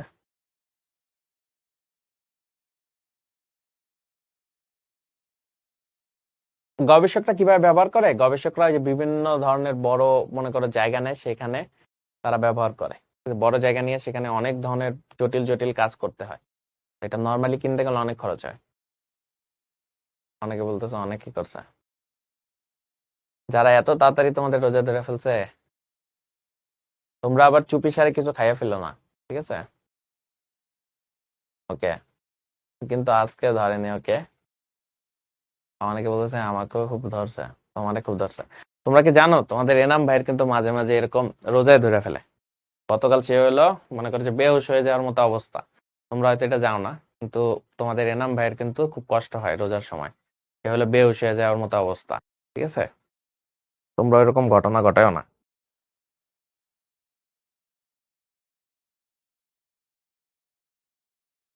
আমি তো শুয়ে থেকে ক্লাস করছি, একজনের শুয়ে থেকে ক্লাস করছো, ভালো করছো, এই ক্লাস করছো, ওকে, গোপনীয়তা রক্ষা করতে পারে, হ্যাঁ। একটা জিনিস মনে রাখবা, রোজার সময় কিন্তু পড়াশোনা করা উচিত, ঠিক আছে, পড়াশোনা একটা ইবাদত, শুধুমাত্র না খায়া থাকাটাই কিন্তু রোজা না, ঠিক আছে। আহ অবশ্যই, ঠিক আছে। এনাম ভাইকে সেহরিতে তাল খেতে বলেন, তোমরা বইলো এনাম ভাইকে যে সেহরিতে তাল খাইতে, ঠিক আছে, তোমরা বইলো এনাম ভাইকে। আইপি অ্যাড্রেস কি ইন্টারনেট প্রোটোকল অ্যাড্রেস বলে, ঠিক আছে, তোমরা বইলো যে তোমাদের এনাম ভাইটা বলবা, যে এনাম ভাইটা বলবা যে আপনি সেহরিতে তাল খাবেন, তাল সবাইকে দিতে দিতে আপনি নিজেই মানে কি হইতেছেন, বেহুশ হয়ে যাইতেছেন, ঠিক আছে, এটা বলে দিবা, ঠিক আছে। না আমার একদমই রোজা লাগে নাই, ঠিক আছে, আমি আলহামদুলিল্লাহ ভালো আছি। হ্যাঁ তোমাদের জন্য অবশ্যই দোয়া করবো, তোমাদের জন্য দোয়া করবোই, ঠিক আছে। নিয়মিত পড়াশোনা করতে হবে, রোজার টাইমে কিন্তু পড়াশোনাটা চালাই যেতে হবে, ঠিক আছে। কারণ ঠিক আছে? চেষ্টা করবা যে নিয়মিত পড়াশোনা করতে, কারণ পড়াশোনা একটা ইবাদতের মানে মাধ্যম। ঠিক আছে? তুমি যদি পড়াশোনা ঠিক মতো না করো তাহলে আলটিমেটলি রোজা রাইখা কি লাভ হইলো? তুমি শুধু না খায়া থাকতেছো, এটা আসলে তোমার কোনো কিছুই হইলো না। ঠিক আছে? দেখবা যে মনে করো যে রোজার সময় যারা মনে করো যে পড়াশোনাও করতেছে, ইবাদতও করতেছে, সবকিছু করতেছে, তাদেরই আসলে পরিপূর্ণভাবে রোজা হইতেছে। এবং রোজার সময় কিন্তু আমাদের এনজয় করতে হবে। এনাম ভাই তাল দিলে একটা পিঠা খাইতে পারতাম, অ্যামালিয়া চৈতি বলতেছে। ঘুম আসবে শুধু। তো তোমরা তো এখন মানে ইয়াং মানুষদের এত সহজে ঘুম চলে আসে, এত সহজে ঘুম চলে আসলে তো সমস্যা। ঠিক আছে? তোমরা ঠিক মতো যে রাত জাগো, যে রাত জাগা যাবে না। ঠিক আছে? তারাবি পইরা আইসেই ঘুমাই যেতে হবে। তারাবি পইরা আইসেই ঘুমাই যাবা, ঘুমাই যেয়া তারপরে সকালে সেহরি মানে সেহরি কইরেই পড়তে বসে যাবা। ঠিক আছে? ঠিক আছে? তালের পরিমাণ বাড়িয়ে দিয়েছে এখন। আচ্ছা, ওকে। ঠিক আছে? তো আমাদের ক্লাউড কম্পিউটিং এ তো অনেকগুলো সুবিধা আমরা পড়ছি, তো সুবিধা জানলেই হয় না। আমরা জানি দুনিয়ার সবকিছুই সুবিধা থাকলে অসুবিধা হবে। ঠিক আছে? সুবিধা থাকলে সবকিছুর অসুবিধা হবে। ঠিক আছে? তো অসুবিধাগুলা কি কি? সম্পূর্ণ নিজেদের নিয়ন্ত্রণে নাই। কারণ সম্পূর্ণ নিজেদের নিয়ন্ত্রণে নাই কেন ভাই? তুমি ভাড়া নিতেছো। ঠিক আছে? ভাড়া নিতেছো তার মানে তোমার তো না আলটিমেটলি। ঠিক আছে? যেহেতু তোমার না, সেহেতু আলটিমেটলি একটু তো তোমার মনে করো নিয়ন্ত্রণ নাই। কারণ যে ভাড়া দিতেছে সে চাইলেই তোমারে নাও দিতে পারে। সে চাইলেই কি করতে পারে? তোমাকে নাও দিতে পারে। তাই সম্পূর্ণ নিয়ন্ত্রণ তোমার কাছে নাই। ঠিক আছে? তারপরে সার্ভার ডাউন। সার্ভার ডাউন বলতে কি, ধরো সার্ভারে কোনো কাজ চলতেছে, সার্ভারে ধরো নতুন কিছু আপডেট করতেছে, বা সার্ভারে কিছু মনে করো যে রক্ষণাবেক্ষণে কাজ চলতেছে, এখন এই কারণে সার্ভারটা ডাউন থাকে। সার্ভার ডাউন থাকা মানে অফ করে রাখা। অফ করে রাখলে তুমি তো আর ওই ক্লাউডের সুবিধা ব্যবহার করতে পারবে না। এখন তোমার তো দরকার ছিল, ধরো তোমার বাসায় ল্যাপটপ থাকলে তুমি ইউজ করে ফেলতা, কিন্তু সার্ভার ডাউন থাকার ফলে তুমি তো আর ইউজ করতে পারতেছো না। তার মানে এটাও একটা অসুবিধার মধ্যে পড়ে যায়। ঠিক আছে? সার্ভার ডাউন থাকলে। তারপরে ফি না দিলে সার্ভিস বন্ধ। মানে তোমারে সার্ভিস দিবে ঠিক আছে, কিন্তু তোমার টাকা পয়সা দিতে হবে আর কি। তুমি যদি টাকা পয়সা না দাও তাহলে সে কি করবে? সার্ভিস বন্ধ করে দিবে। মানে তোমারে সে ততদিন পর্যন্ত চিনে যতদিন পর্যন্ত তোমার মনে করো কি যে তুমি ফি দিতেছো। যদি ফি দাও তাহলে তোমার কি হবে? এটা সার্ভিস দিতে থাকবে। যখনই ফি দেওয়া বন্ধ করে দিবা তখনই তোমার কি হবে? সার্ভিস বন্ধ করে দিবে। ঠিক আছে? ওয়াইফাই কি ক্লাউড কম্পিউটিং? আরে না রে বোকা, ওয়াইফাই ক্লাউড কম্পিউটিং না। দক্ষ লোক দরকার প্রয়োজন পড়ে, কারণ তুমি যদি ক্লাউড কেমনে ব্যবহার করতে হয় সেটা না জানো, আলটিমেটলি তো ব্যবহার করতে পারবে না। তার মানে তোমার ক্লাউড কম্পিউটিং ব্যবহার করার মতো এরকম দক্ষ লোক হইতে হবে। তার মানে তুমি চাইলেই যে তুমি ক্লাউড কম্পিউটিং ব্যবহার করতে পারবা বিষয়টা সেটা না, তোমাকে দক্ষ হইতে হবে। ঠিক আছে? তোমাকে দক্ষ হইতে হবে। যদি দক্ষ হইতে পারো তাহলে তুমি ক্লাউড কম্পিউটিং ব্যবহার করতে পারবা। তার মানে দক্ষ লোকের প্রয়োজন হয় ব্যবহার করতে। ইন্টারনেটের গতির উপর নির্ভরশীল। এখন তুমি আলটিমেটলি সব কথার এক কথা, যে তুমি এই যে ক্লাউড কম্পিউটিংটা ব্যবহার করতেছো এটা তো ইন্টারনেট দিয়ে ব্যবহার করতেছো। তোমার যদি ইন্টারনেটই না থাকে তা তুমি ক্লাউড ভাড়া নিছো ঠিক আছে, তুমি তো ব্যবহার করতে পারবা না। তোমার মেন জিনিসটাই তো ইন্টারনেট। তার মানে ইন্টারনেটের যদি মনে করো গতি ভালো না থাকে, এখন ইন্টারনেট যদি তোমার না থাকে, ইন্টারনেট হঠাৎ করে বন্ধ হয়ে গেল, তার মানে তুমি ঠিকই কিনছো আর আলটিমেটলি ব্যবহার করতে পারবে না। মারিয়াকে একটু ডিলিট করেন তো, ব্যান করেন তো। তো এটা একটু দেখবা। ঠিক আছে? ওকে। তো আমাদের এটা আবার এগুলো স্টোরেজ লিমিট। তোমার একটা স্টোরেজ লিমিট আছে যে তুমি কি পরিমাণ ব্যবহার করতে পারো। যেমন তোমার সব সময় তো সব দিবে না, তুমি যত পরিমাণ টাকা দিবা তত পরিমাণ স্টোরেজ দিবে। এখন তোমার হঠাৎ করে আরো বেশি দরকার হয়ে পড়লে আবার টাকা দিতে হবে, টাকা না দেওয়া পর্যন্ত তোমার স্টোরেজ বাড়াবে না। ঠিক আছে? এটাই হলো একটা সমস্যার মধ্যে বলা যেতে পারে। ঠিক আছে? আজকে কি অধ্যায় শেষ কিনা ভাই? হ্যাঁ, মোটামুটি আমাদের আজকে অধ্যায় শেষ এবং আমাদের আজকের ক্লাসও মোটামুটি শেষ। ঠিক আছে? তো আজকের আমাদের ক্লাস মোটামুটি শেষ হয়েছে। তো আমাদের আজ প্রতি ক্লাসে যে আমরা একটা প্রতিজ্ঞা নিই, তো আজকের প্রতিজ্ঞা কি? এই রমজানে আমরা ভালো মানুষ হয়ে উঠবো। ঠিক আছে? এই রমজানে আমরা ভালো মানুষ হয়ে উঠবো, এটা হলো আমাদের প্রতিজ্ঞার মধ্যে। তো তোমাদের আজকের ক্লাসটা কেমন লাগছে এটা একটু তোমরা শিখবো জিতবো গ্রুপে জানাইতে পারো তোমরা চাইলে। আর চেষ্টা করবা রোজা রমজানের সময় সুস্থ সবল থাকার এবং পড়াশোনাটাও একটু কন্টিনিউ করার। ঠিক আছে? পড়াশোনা যদি না করো তা আল্টিমেটলি কিছুই লাভ হলো না। ঠিক আছে? চেষ্টা করবা পড়াশোনাটা ঠিকমতো করার। আর ঘুমানোর টাইমে ঘুমাবা। ঠিক আছে? তো তুমি চেষ্টা করবা তারাবির পরেই যদি ঘুমাই যাও, তাহলে সেহরি পর্যন্ত তুমি প্রায় ৬ ঘন্টার মতো ঘুমাইতে পারবা, যেটা তোমার এনাফ। তারপরে সেহরির পরে কি করবা? সেহরির পরে চেষ্টা করবা একদম পড়াশোনা করতে। যে পড়াশোনা তোমার জোহরের নামাজ থেকে শুরু করে ৩টা পর্যন্ত তুমি কি করবা? পড়াশোনার মধ্যে থাকার চেষ্টা করবা। নিজে পড়াশোনা করবা, শিখর লাইভ ক্লাস এগুলির মধ্যে থাকবা। ৩টার পরে আর পড়াশোনা করার কোনো দরকার নাই। তারপরে তুমি ইফতারের আগ পর্যন্ত রেস্ট করতে পারো, ইবাদত করতে পারো, কোরআন তিলাওয়াত করতে পারো, এগুলির মধ্যে থাকবা। ইফতার করবা, ইফতার করার পরে ০.৫ ঘন্টা পুরা রেস্টে থাকবা। তারপরে যদি তুমি ইশার নামাজ এবং তারাবি পড়তে যাও, তার আগে সারাদিনের যে পড়াটা আছে সেটা একটু রিক্যাপ করে নিতে পারো।